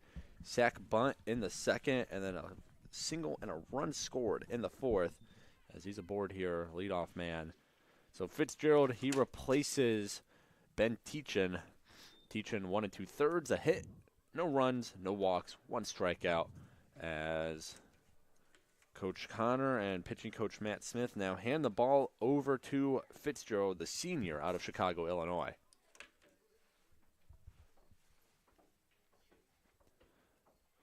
Fitzgerald, the tall righty, delivers a ball now to Zach Fell. Yeah, Fitzgerald 6'4". You mentioned tall. A big man standing on that hill, a senior Chicago, Illinois kid. 3.79 earned run average across 19 innings. Has only come out of the bullpen, never pitched more than 2 innings. In fact, each of his last 4 appearances have only been an inning apiece. As here's a bunt laid down by Fell. CUC scoops it up. He tags him out for out number 1, but a productive out as that advances Butler over to second. It's a good bunt from Fell. It's what the 9 hitters got to do with the top of the order coming around.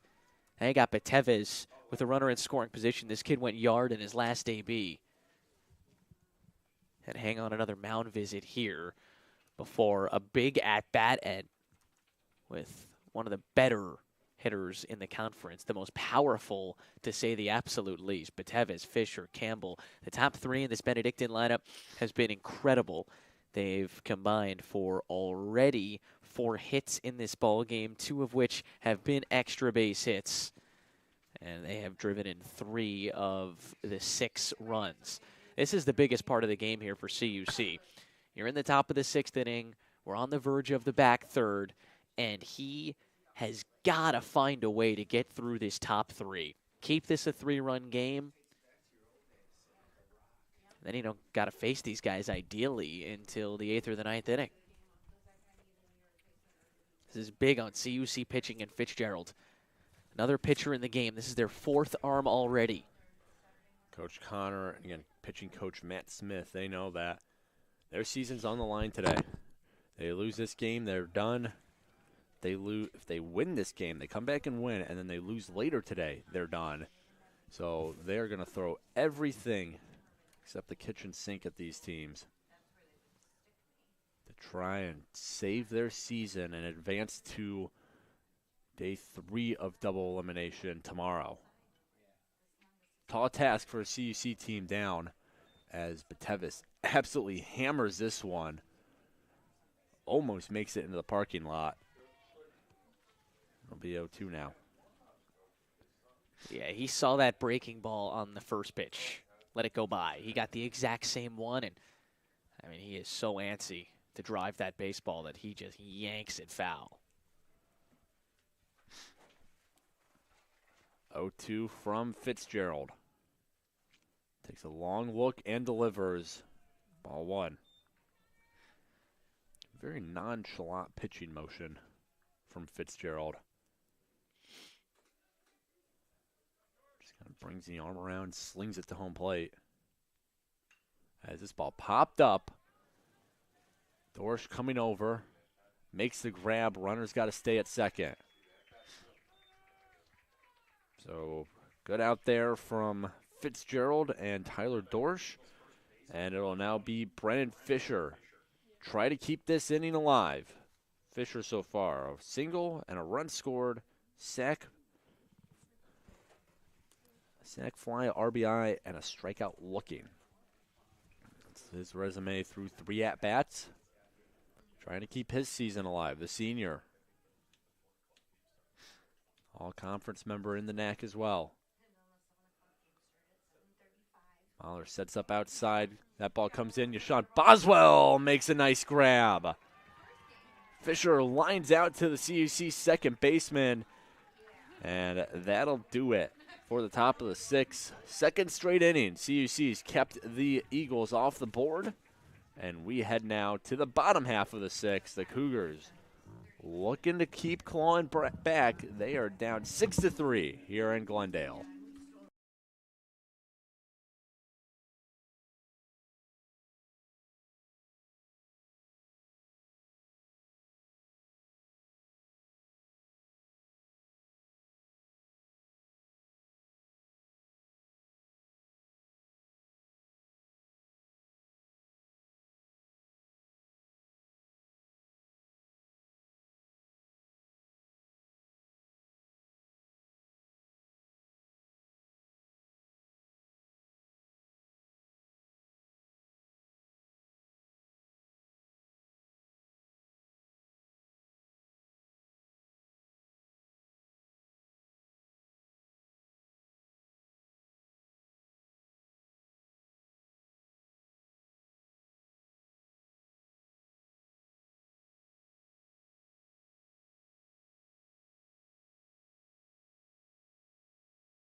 Let's do it.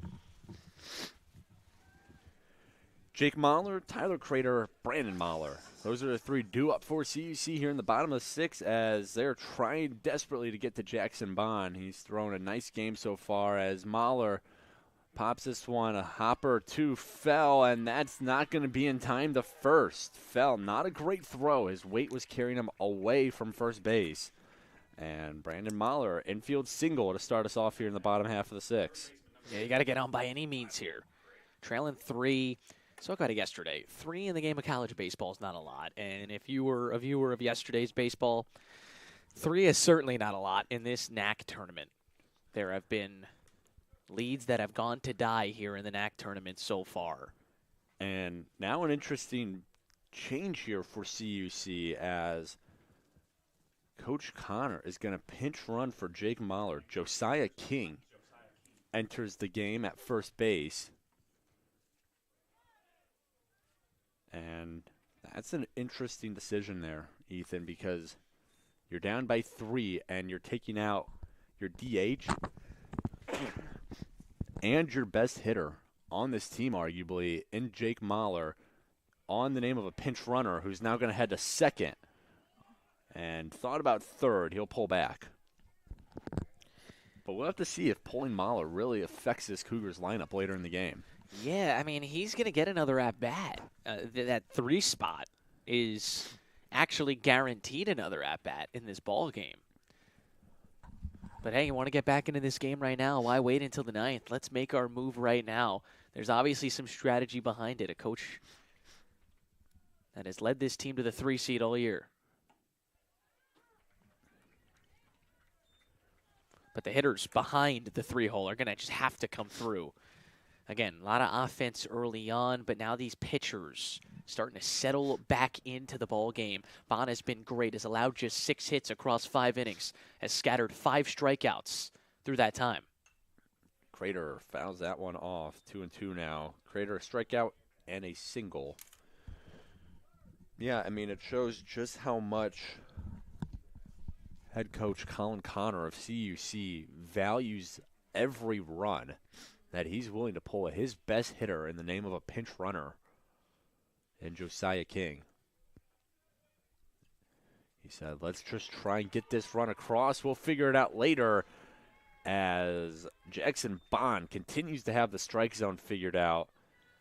He K's Tyler Crater looking, and that'll be out number 1 and lead things open to a CUC pinch hitter now as Dom Owens checks in. So both Mahlers out of the game.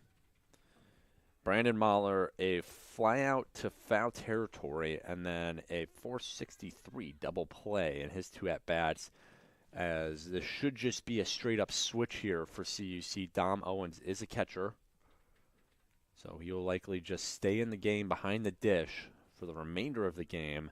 As Coach Connor looking for something different at the plate than what he was seeing out of his all-conference honorable mention player, Brandon Mahler.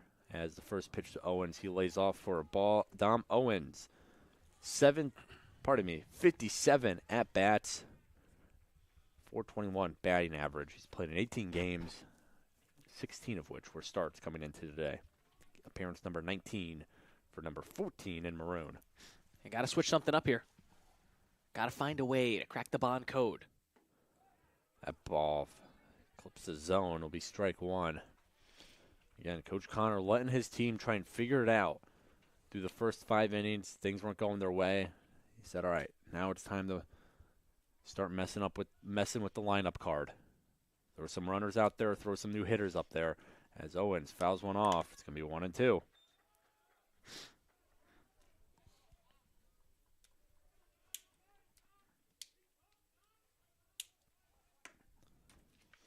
Owens, junior out of Frankfort, Illinois. Big at-bat here with a pinch runner in scoring position. Just like King dancing around out there. The pitch, Owens gets a piece of it. It's going to be to Santorelli. The throw over to first is in time and moves Josiah King over to third. And with 2 outs, it'll be up to Yashawn Boswell now. Boswell, a solo home run in the second and a strikeout swinging in the 4th. Got to reach safely, not only to extend the inning, but likely drive in Josiah King. This is 4 innings in a row of a leadoff runner on for CUC. And only one of those innings so far has a run come in. Yeah, that was last inning when Cam Buckley reached on an error. Eventually came home to score thanks to 2 passed balls and a wild pitch. Other than that, though, CUC's done nothing with these leadoff hitters. That ball bounces away from Butler. Coming in to score is Josiah King. So the pinch runner pays off for CUC, comes in and brings in run number 4. The Cougars, don't look now, they're back within 2. 6-4 ball game. Well, 2 straight runs for CUC has scored on wild pitches now. Talked about this big backstop playing a factor, and it's done just that. Elimination baseball, now a 2-run game. As Boswell, swing, gets a piece of it. Fisher grabs it, throws it over to the covering Bond, and that'll do it for the inning. However, CUC clawing their way back in. They get 1 run off a passed ball. Josiah King able to work his way around the bases. And we got a 6-4 ball game as we head into the final third of this elimination game. Ben Yu hanging on to a 6-4 lead.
Another new arm on the mound for CUC. It is Bryce Jones, number 40. We saw him yesterday against the Eagles through 2 innings, allowed just 1 hit, and struck out a pair of batters. Jones has been one of, if not the best bullpen arms CUC has to offer. Earned a first-team all-NACC spot as a relief pitcher. Very impressive work from Jones, who will start out ahead in this count 0-2 to Kyle Campbell. Campbell, a right fielder, single, a double, and a flyout. So he's halfway to a cycle. Right now, time to get it, however. His Eagles protecting a 6-4 lead. And he's going to watch strike 3. Campbell not happy with that call. It's still made, and that is out number 1. He's still jawing on his way back to the dugout. And in terms of defensive changes, that is Dom Owens behind the plate for CUC, replacing Brandon Mahler, who he replaced in the lineup last half inning. So Owens behind the plate now. Bryce Jones up on the mound as they take on Nick Castrovillari. 1-0 count here. Villari 0 for 2 in this game. A sac fly and an RBI in the first, a strikeout and a flyout on his resume. As Jones falls behind 2-0 now. CUC throwing every arm they have. Jones, another pitcher CUC's gone to who appeared yesterday. Higgins and Teachin also saw work yesterday and today already. Coach Connor doing everything he can to slow down this Ben U offense and keep his team and their season alive. The 2-1 from Jones in there for a strike. Southpaw filling it up. Got to keep this at a 2-run game. Offense has chipped away over the last 2 innings. Still plenty of baseball to go. 9 outs to work with for the CUC offense. A 2-2 misses. 3-2 now. Yeah, that's really been the key, is that CUC's pitching staff really stepped up these last 3 relievers. Teachin, Fitzgerald, and now Jones, who gets another strikeout. They've been excellent out of the bullpen, and they have shut down what was a red-hot Eagles offense. A couple backwards Ks, too. Not often you see that. This is exactly what CUC needed. Now you just need one more. Get the offense going again here. 7-8-9 due up next inning. Foul ball from Mike Bedorek, who 0 for 3. Strikeout, fly out, and a unassisted ground out to Michael Kasich. Yeah, Jones's strikeout number is not super impressive. 20 to 15 walks. But you would not be able to tell the way he's pitching right now. He's a strike away from striking out the side. Bedorek going to go into defensive mode here. Needs to stay alive. Just got to get him here by any means. The 0-2. Swing and a miss. Strike 3. 3 up, 3 down for Bryce Jones. 3 Ks in the book. And CUC now heads to the bottom of the 7th. They're 2 away from tying this one up. It will be Jackson Bond still on the mound for Benedictine. See if the Cougars can finally break this one open and get to him. We'll have that for you when we're back here on the Cougar Sports Network in just a second.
Cam Buckley, he's the one who kind of started all of this comeback attempt for CUC in the 5th. Reached on an error, advanced to second on a pass ball, advanced to third on a pass ball, and then came home to score on a wild pitch.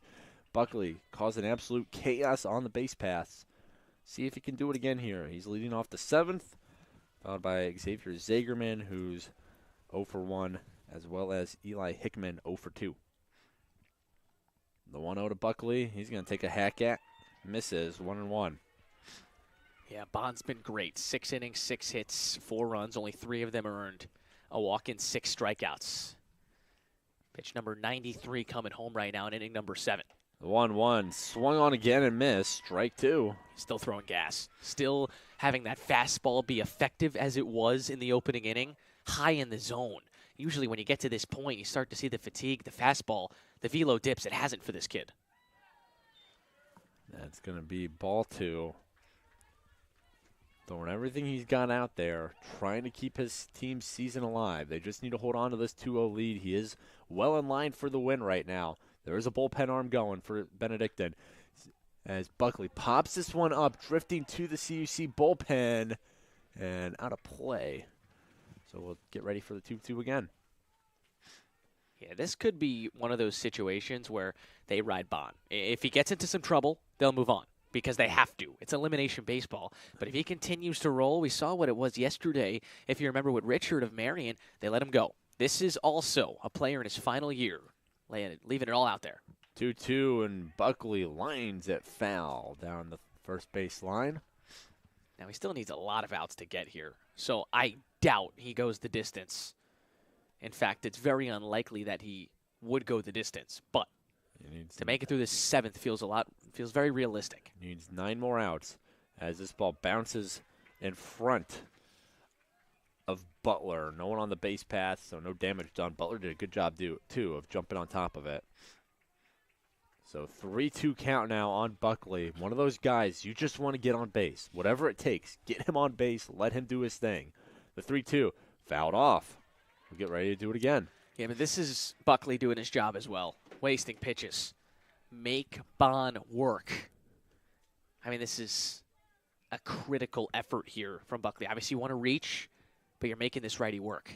Tire him out a bit. The 3-2, popped up, major league pop fly. That's going to be Fell. Calling everyone off, makes the grab for out number 1. That's big. That's big. Now, Buckley does his job. Buckley did as much as he could, I should say, because his job would be to get aboard. But at the absolute least, he made Bond work. But Bond wins that fight, and he continues to win the fight time and time again. Now in inning number 7 of work. This is now the second straight game that a starter has gone this deep against CUC. This team just has to find a way to get to the bullpen, see a new arm, give themselves a new opportunity. 0-1, swung on and missed by Xavier Zagerman. I mentioned it, 0-for-1. Sack fly RBI in the second, and then a line out to left in the 5th. Yes, he's taking a pause here, collect himself. 0-2 count. You can see Bond, he's ready to go. He's dialed in right now. He wants to go so bad.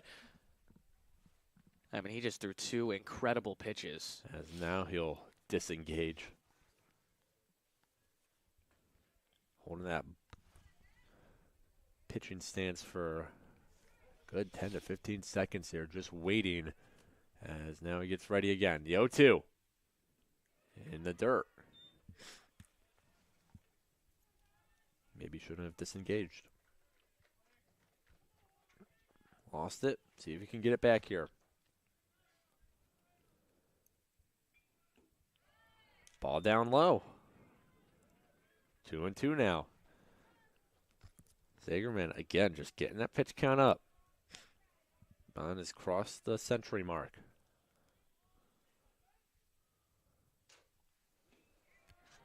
3-2.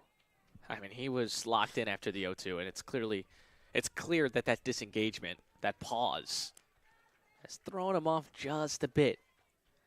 But he's been in this situation before. Can he lock back in? See if he can get back into it. The 3-2. He can't. Ball 4. So a full count walk to Xavier Zagerman puts a speedy player on the bases for CUC. And now we will have a pinch hitter. So Eli Hickman out of the game. And coming in is Connor Jerkitis. Pinch hit in the 9-hole. And we did see Jerkitis pinch hit yesterday as well. Pinch hit for Camp Buckley. He went 1-for-1. Did his job. Then was pinch ran for by Brendan Holloway. So see if Jerkitis can replicate that pinch hit success.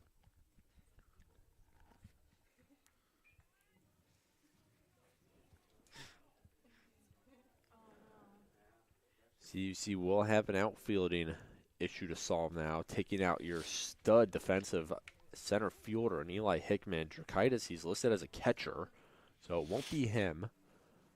I have to see who off the bench Coach Connor goes to, as that ball breaks a little too much, 1-0. But again, like we saw with him pulling Jake Mahler off the base paths, he says, we'll figure out the defense later. We'll figure out the lineup later.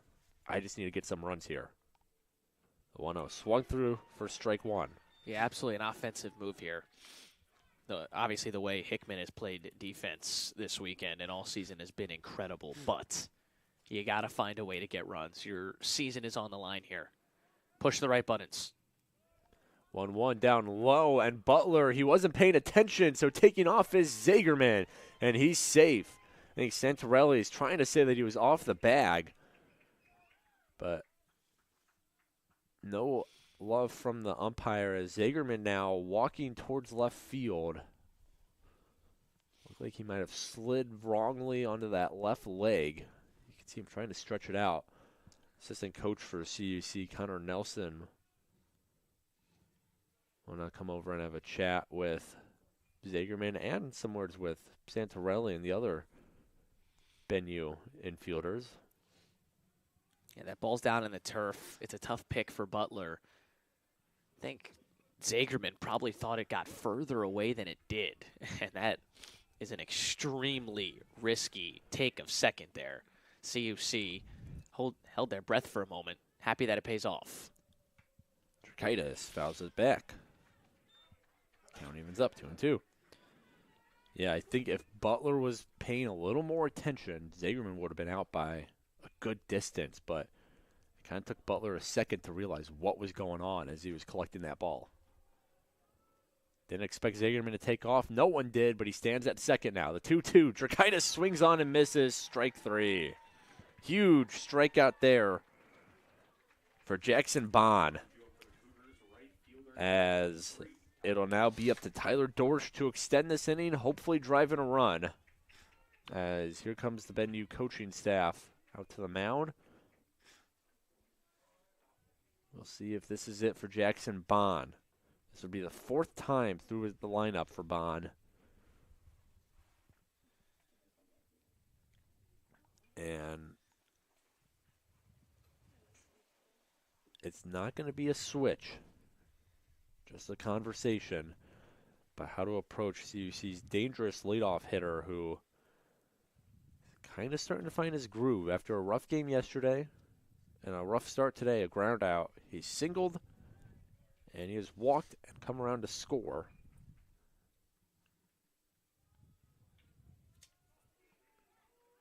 Or, pardon me, has not scored today. He's been stranded at third. So Dorsch, can he come up with the clutch hit in what may be his final at-bat as a Cougar? Takes a strike there.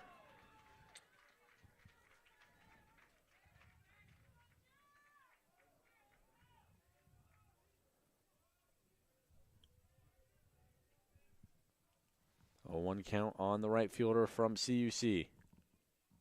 Bond delivers. And there's strike 2. Those are 2 tough pitches for Dorsch. 2 great pitches for Bond. And you had to believe that conversation on the mound was just get one more. Just stay locked in. You're at 112 now. Just get one more out, and we'll pass it on to the next guy. See what he can do here. 0-2. Dorsch takes away. Trying to get a chase there unsuccessfully. It's 1-2 now.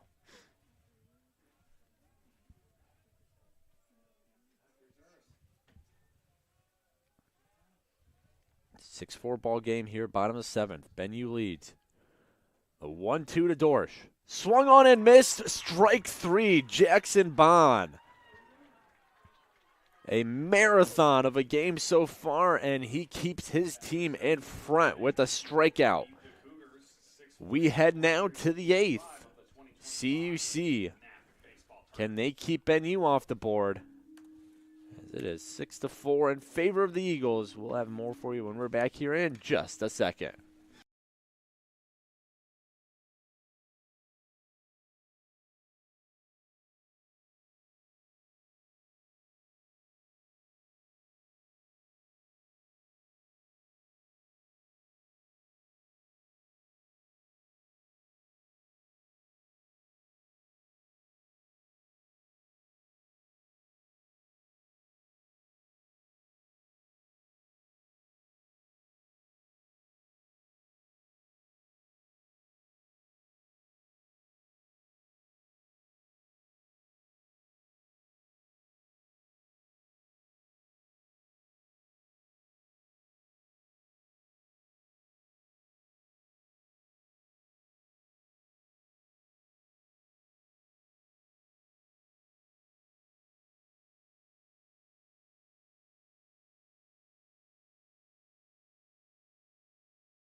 8th inning, here we come in Glendale, Wisconsin.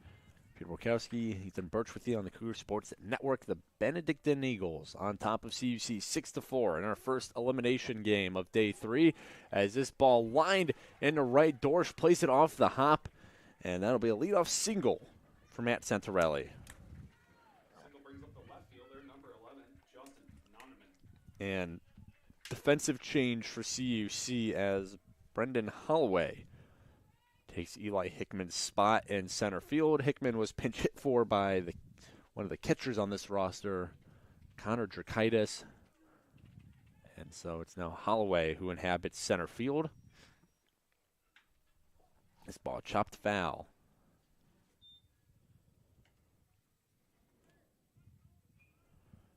Bryce Jones still on the mound for CUC. 2 innings. Seems to be his magic number. It's the most he's ever gone this season. It's what he went yesterday in the loss to Edgewood as this ball popped foul on a bunt attempt. Kevin Butler. He sits on deck as Noneman just trying to advance Santarelli. Noneman 1 for 3, a single and a run in the second, fly out and a pop out since then. That ball comes in a little too much, 1-2.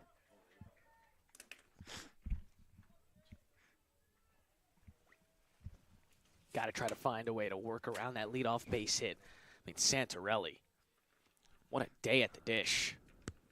This is his 3rd hit. He has been so good.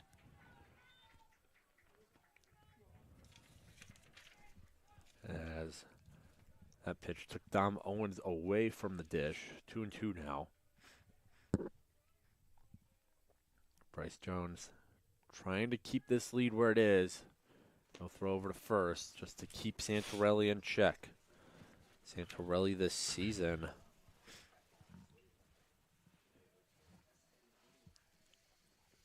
Three for 3 in the stolen base department.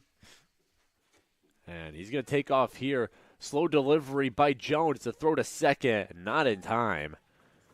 Good jump there by Santarelli. He's now 4 for 4 on the year in that department. As that was a little bit of a slow time to the plate from Bryce Jones.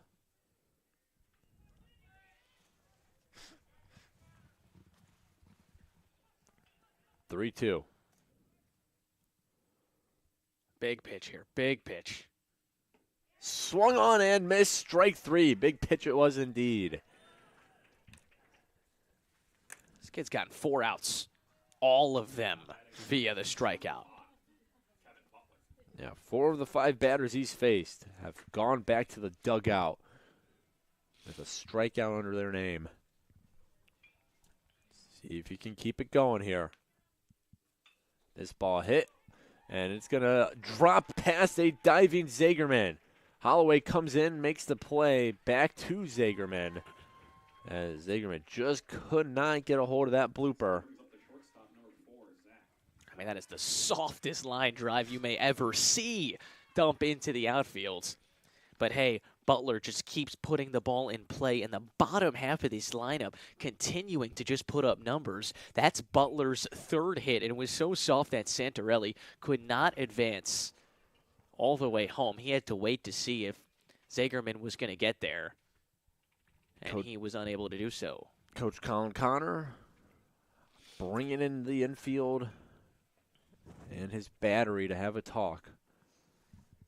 You got Zach Fell, speedy guy at the plate, so a double play is going to be hard. Butler's not incredibly fast, but he's a solid runner. And yeah, Zach Fell, again, good runner himself, so it's going to be hard to get 2 here. CUC desperately trying to keep this lead at 2. They've shut out Benedictine the last 3 innings of play after Benny scored in the first 4 innings of play. CUC's bullpen, after Southard and Higgins, have done a really good job keeping their team in this game. Big thing for CUC to note is that if they're able to get through this game, Southern's going to be available again. Ball. Foul. Yeah, that's true. Southern in his outing only threw a total of 39 pitches. Yeah, I mean, he could go later today. He wasn't pulled because of exhaustion. He was pulled because he wasn't getting the results they wanted. As here's a bunt, Jones, and it bounces under his glove. Jones couldn't glove it. Reaching safely on the bunt is Fell, collects an RBI as well. Yeah, that is just a picture-perfect bunt. 7, 8, 9 have been the difference in this game, no doubt. The bottom of this order continuing to come through. That's the second run Fell has now driven in. You got 2 hits out of Fell. You got 3 out of Butler. I mean, honestly, let's credit 6 through 9. I want to include Santarelli, who just scored that run. Incredible stuff. Now the order flips around here. Batevis, got to keep this at 3. You're only working with 6 outs offensively. It's not a horrible ask from the CUC offense that's been as good as they are all year. But any more makes it just that much more difficult. As it looked like Dom Owens got clipped by a piece of that foul ball. He looks all right, though, as the umpire walks out to hand a ball to Jones, giving Dom Owens a little more time to recollect himself after getting clipped by that foul ball. 0-2 count now on Batevis. Has a walk and a home run in this game, as well as a pair of flyouts to Tyler Dorsch. The 0-2 to George Batevis gets a piece of it, so he'll stay alive.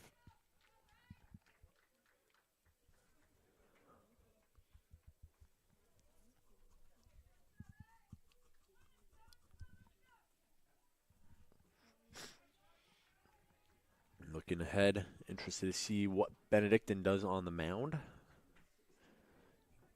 Just the way that his teammates greeted him after that last inning. It looks like Bond should be done. There has been someone warming up in the pen. Ooh. As that ball, I think that drilled Fell. He yeah, turned his back to it, so not terrible. Kasich got behind him somehow. Don't think he was totally expecting that move. Or wasn't expecting Fell to get back the way he did. 0-2 count now on Batevis. Big out here against a big batter. The pitch. This ball flown into right. Dorsch giving chase. Gets under it for the out. No runners advance. And that's out number 2.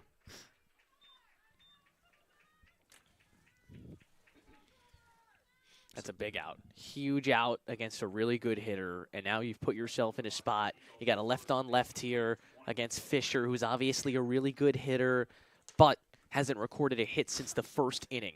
You got to find a way to get him out here. Send this game to the bottom of the 8th. 2, 3, 4 coming up in a 3-run game. Brennan Fisher. Single and a sac fly RBI, as well as a strikeout and line out. One hit here could extend this lead. Likely by 1, maybe by 2, depending on where it is. The 1-0. And this ball is absolutely drilled into deep right field. Dorsch going back, looking up, and watches it leave the park. Brennan Fisher doesn't extend the lead by 1, doesn't extend it by 2. He extends it by 3. 3-run shot for number 20. And the Eagles are flying high now, as they are going to take a 10-4 lead. Oh, man. Was that ball obliterated. You can tell the wind isn't playing too much of a factor today. It's a little bit warmer here in Glendale. We mentioned that we'd expect a little more carry, but hey, it doesn't matter where you're playing. That ball is leaving any yard in America. And now all of a sudden, this lead up to 6. The big bang Benedictine was hoping for here in the late stages of this one. 6 outs away from staying alive here in the NACC tournament. Biggest lead of the game by far as this ball is popped up. A couple Cougars come in, and it is Buckley who makes the grab. But Brennan Fisher, a devastating blow to CUC's playoff chances. The 3-run homer puts his team up by 6. And CUC, they got 6 outs to work with here, or else their season's over. We'll see what we got when we come back in the bottom of the 8th inning here on the Cougar Sports Network.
Well, good news and bad news for the Cougars of CUC. Bad news, they are now down by 6 runs with just 6 outs to go.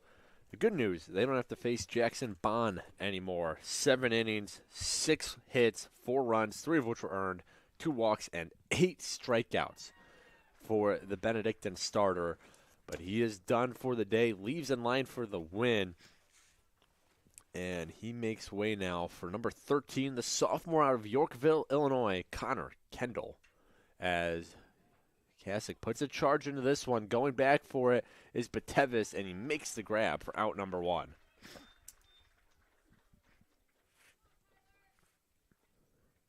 Yeah, CUC down now to their final 5.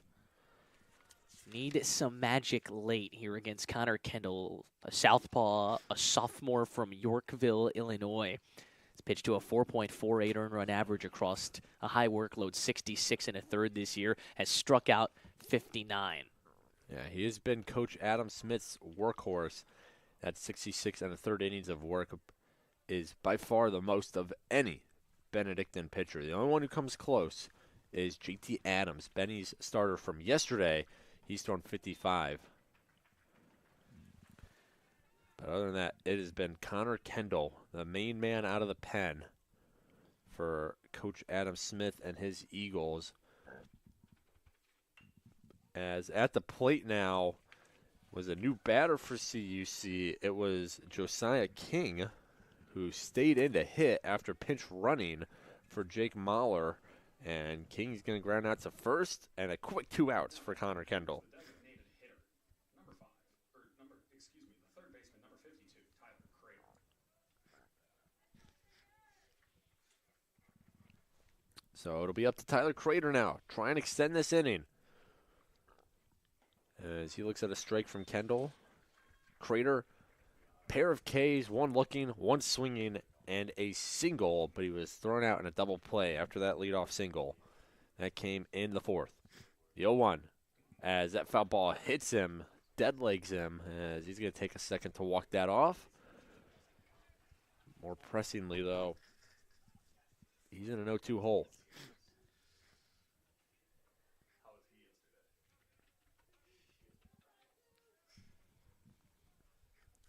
This is the last thing CUC needs right now. You give up 4 runs in the top of the 8th, and then you go down in order in the bottom half of the inning when you're trying to mount an improbable comeback.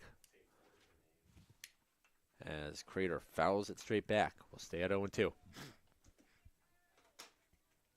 Got to find a way to cause some sort of traffic on the base path. Can't make this easy here for Connor Kendall.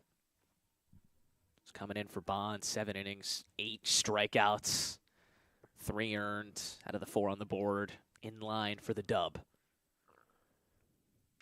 As this ball is going to find some space in right center. Campbell cuts it off. That'll be a 2-out single for Tyler Crater. And he keeps the inning alive for Yashawn Boswell now. Excuse me, for Dom Owens. Pardon me. Boswell just grabbing the bat. So Dom Owens now.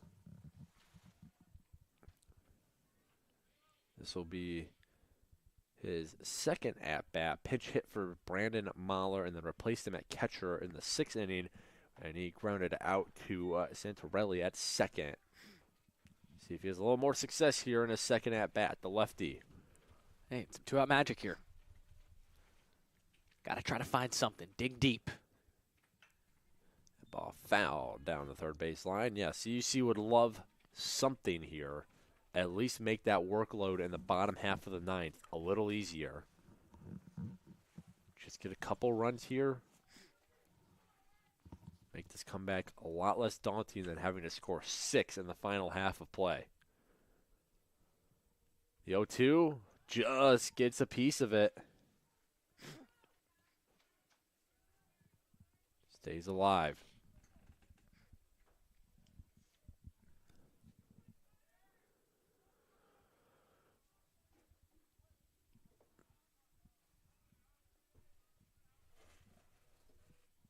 The 0-2 away. Nice block there by Butler, who has been put through the ringer in this game.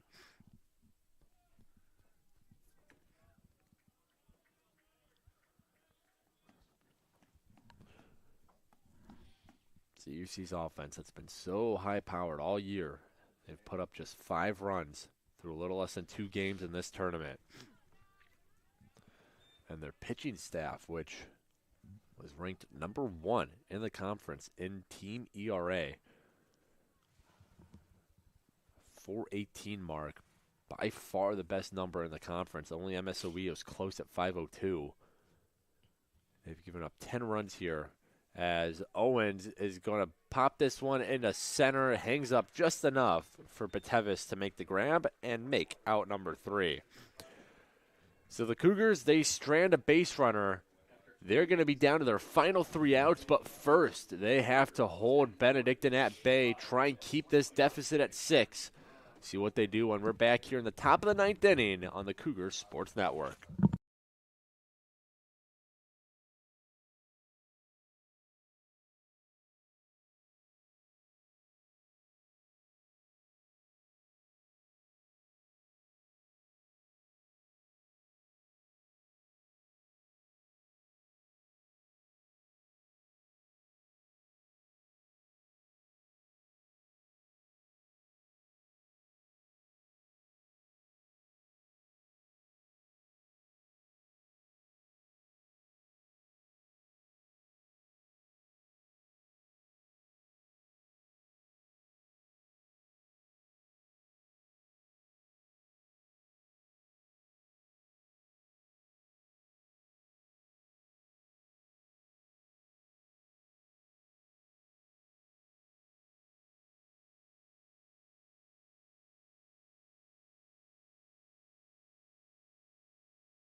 Nick Castro-Valeri will attempt on to an already impressive 6-run lead that the Benue Eagles hold over CUC.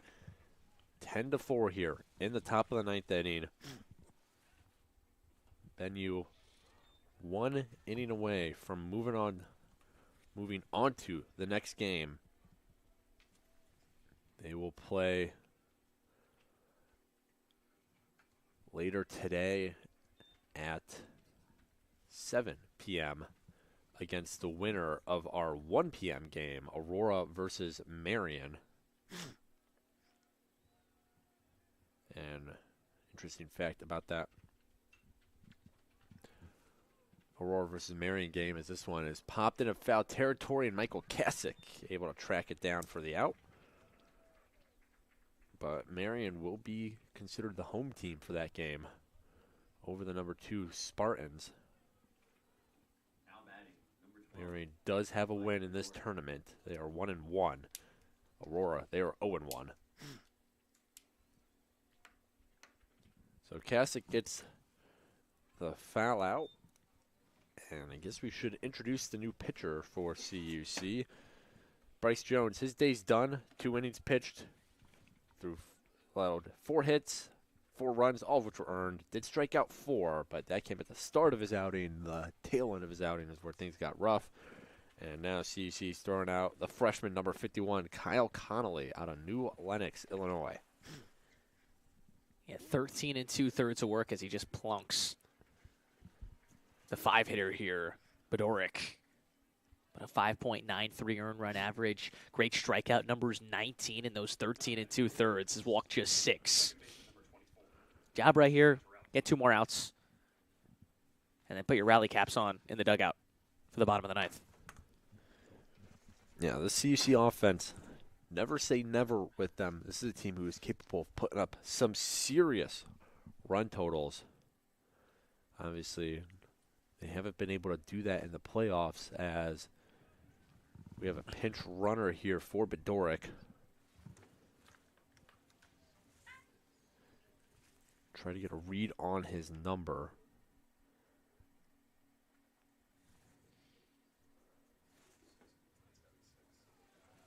I believe it is number 6. It is number 6. That is Hank Friedrich.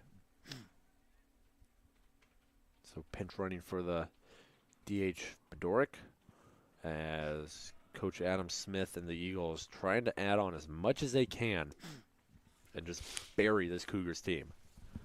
Yeah, you saw yesterday Marion Aurora, or I beg your pardon, it was Edgewood Aurora. 5-run game going into the 9th, and Aurora scored 4, left the tying run on base, winning run at the dish. Yep, So, hey. Came up just short. No lead is safe. As here's a hard grounder. Boswell flips it to second for 1 to throw to first in time. Double play. Kyle Connolly gets out of the runner on base jam, and we head now to the bottom of the 9th. It's do or die time for this Cougar squad. They got 3 outs to score 6 runs and extend their season. Meanwhile, Benedictine and Colin Kendall, they're going to look to shut the door. Connor Kendall, they're going to look to shut the door and move on to the next game. See what happens when we're back here on the Cougar Sports Network.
Yashawn Boswell, Cam Buckley, and Xavier Zagerman. Those are the 3 scheduled hitters for CUC as they try to extend their season.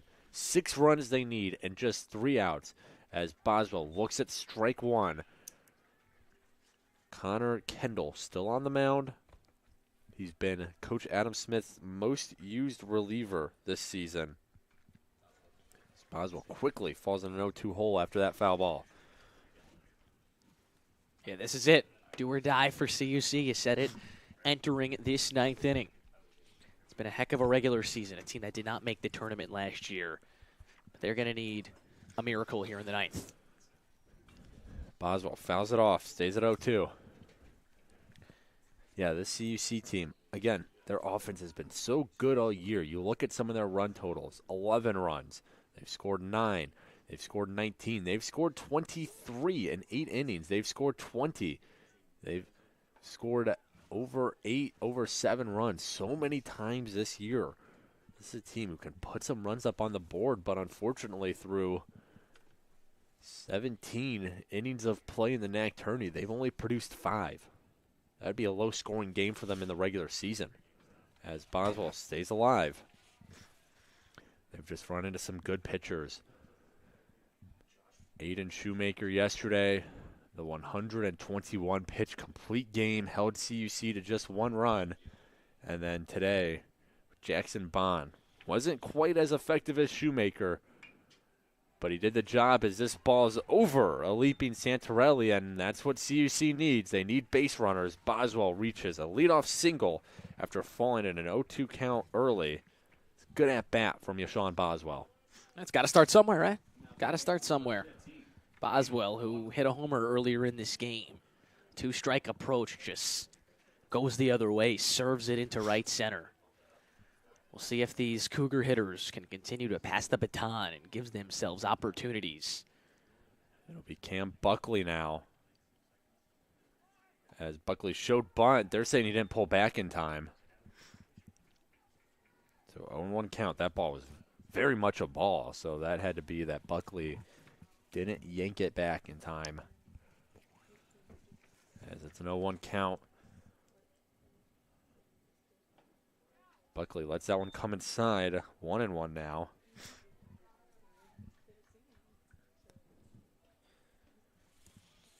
Buckley, sophomore out of New Lenox. Might be the biggest at-bat of his CUC career as he takes strike 2. Season on the line. You got a runner at first, no one out. These are the guys you want on the base pass, though. They're quick. They can get the job done with the little chaos ball. So at this rate, CUC is going to need a lot more base runners than just Yashawn Boswell and Cam Buckley.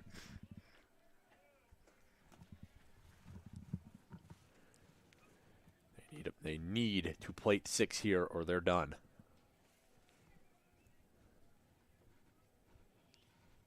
The 2-2. This one up the middle. Tough play. Diving stop by Santarelli. And they get him at second. Are you kidding me? Oh, my goodness. Matt Santarelli. That is about how this game has gone for Benedictine. That sums it all up right there. It was not a hard hit chopper. Looked like it was going to get through. Santarelli dives and then flips it to foul, and they get the lead runner out.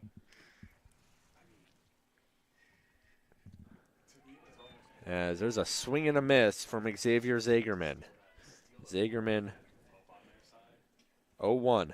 0 for 1 on the day. Sack fly RBI, a walk. He's also lined out. That's his only official at-bat is that line out. The 0-1. Swings on and misses. Strike 2.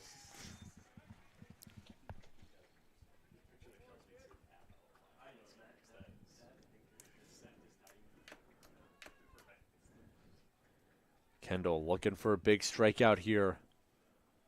Would also take a hard hit ground ball up the middle. That misses. It's going to be hard to get a double play with these two. Buckley at first and Zagerman at home, but it's something hard enough. You never know. The 1-2. Down low. 2-2. On deck.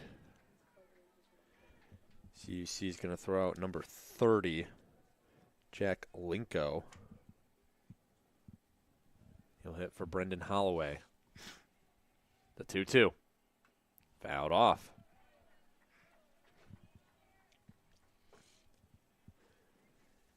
No, CUC would love to get through the end of this lineup. At least give their heavy hitters at the top a chance.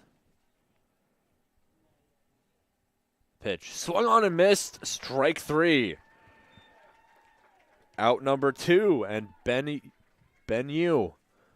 1 out away.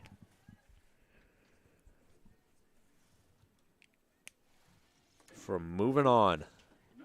And sending their arch rivals from River Forest home. And these two separated by less than 30 minutes driving distance-wise. They've got a pinch hitter here. Yeah, Jack Linko. He takes a strike there. Linko, again, a freshman on this roster. He's listed as a pitcher, but he is 3 for 3.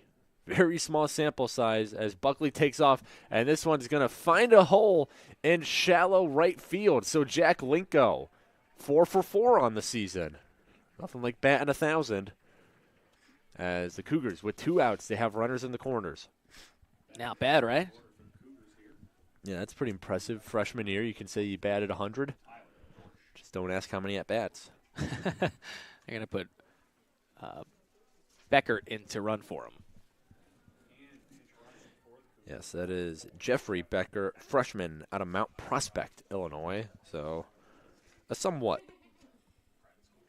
local product for the CUC squad.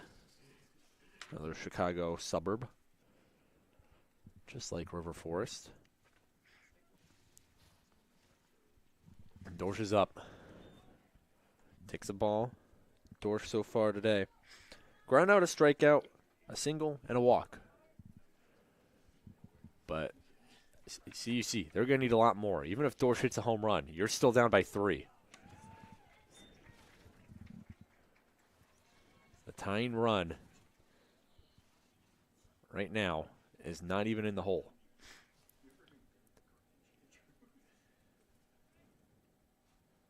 One. Dorsch lets this one fly. It's going to be a tough play for the outfielders. Does someone get there? They don't. This one's going to one-hop the wall. That'll be a ground rule double for Tyler Dorsch.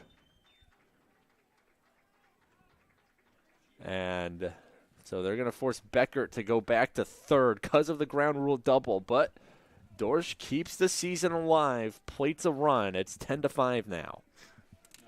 Yeah, they're just not going away. They're not going away, but, again, keep it rolling. Keep it rolling. Keep coming up with the base hits. It's a big swing from Dorsch. Now it's up to Kasich. Got to pass it along to Josiah King, who's up next. Kasich, he'll do just that. That's a hit in the left field. Dorsch, as the ball gets away, Dorsch is going to hold, though. Might have been able to go if he was tracking the ball the whole time, but he turned his head towards the third base coach.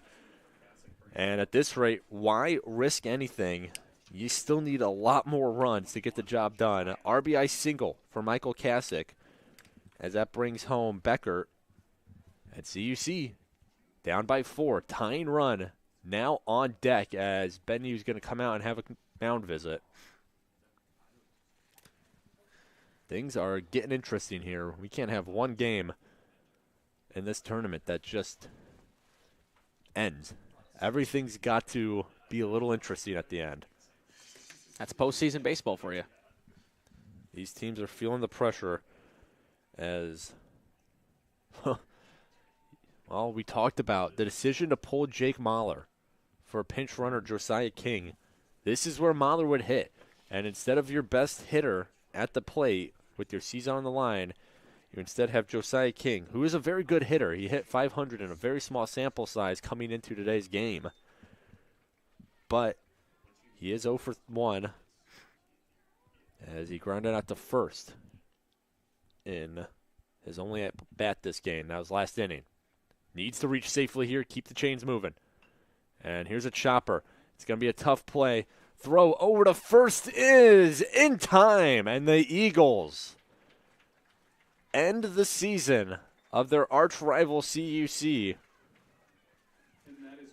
And that will do it from game one today. The Cougars, they give them a ride at the end, but Benu's lead just too large. They come away with the 10-6 win. And they will advance to play later tonight in another elimination game at 7 p.m. Yeah, what a baseball game between these two. You mentioned the offense so often here, Peter, and it was on full display in this one. 16 total runs, our highest run-scoring game of the tournament up to this point.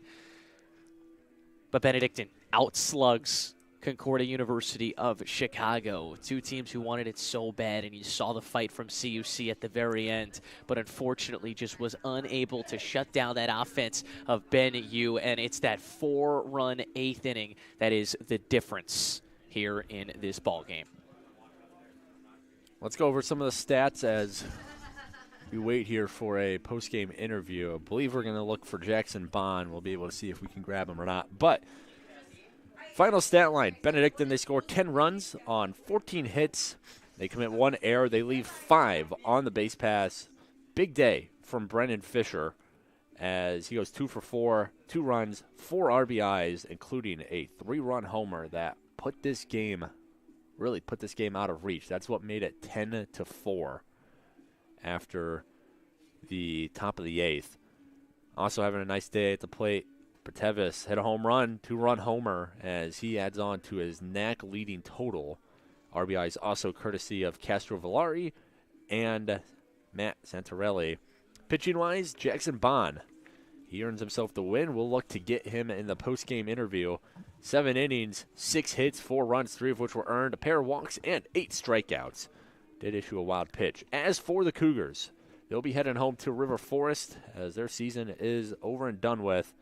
They score 6 runs off of 11 hits, no errors. They leave 6 on the base paths. In terms of individual statistics, RBIs courtesy of Tyler Dorsch, Michael Kasich, Yashawn Boswell, who hit a solo home run, and Xavier Zagerman. Multi-hit games from Dorsch, Kasich, Crater. Big games from those 3 who have played their last game in the maroon and gold. And Yashawn Boswell had 2 hits as well. Pitching-wise, it'll be Southard picking up the loss. He falls to 3-2. 2 innings pitched, 4 hits, 3 runs, all of which were earned, a pair of walks, and 1 strikeout. As that'll do it from game 1 today. CUC, they fall to BenU 10-6. Their season is done with. BenU, they will advance to the 7 p.m. game tonight in another elimination game. The loser of that one going home. As for the meantime, we're going to get set now for number 2 Aurora versus number 5 Marion. That game is scheduled for roughly at 1:15. Actually, just got the official word right as I was saying that. So 1:15, Aurora will take on Marion, the 2 versus 5 matchup. And then we'll have Game 7 at roughly 4 p.m. MSOE, the 1 seed and the home team, the host, they'll take on the story of the tournament so far, number 6 Edgewood. Looking forward to seeing that team in action again. And then Game 8 today will be, Game 8 of the tournament, Game 4 today will be between Benedictine and then whoever wins the upcoming Aurora-Marion game. So don't go anywhere yet. We have some more elimination baseball for you. But before that, we're going to have a little post-game interview with hopefully Jackson Bond. But we'll see who we grab here from the Benedictine team. And we'll be back here on the Cougar Sports Network in just a second.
Peter Borkowski back here on the Cougar Sports Network, and I'm joined by today's winning pitcher from the first game, Jackson Bond.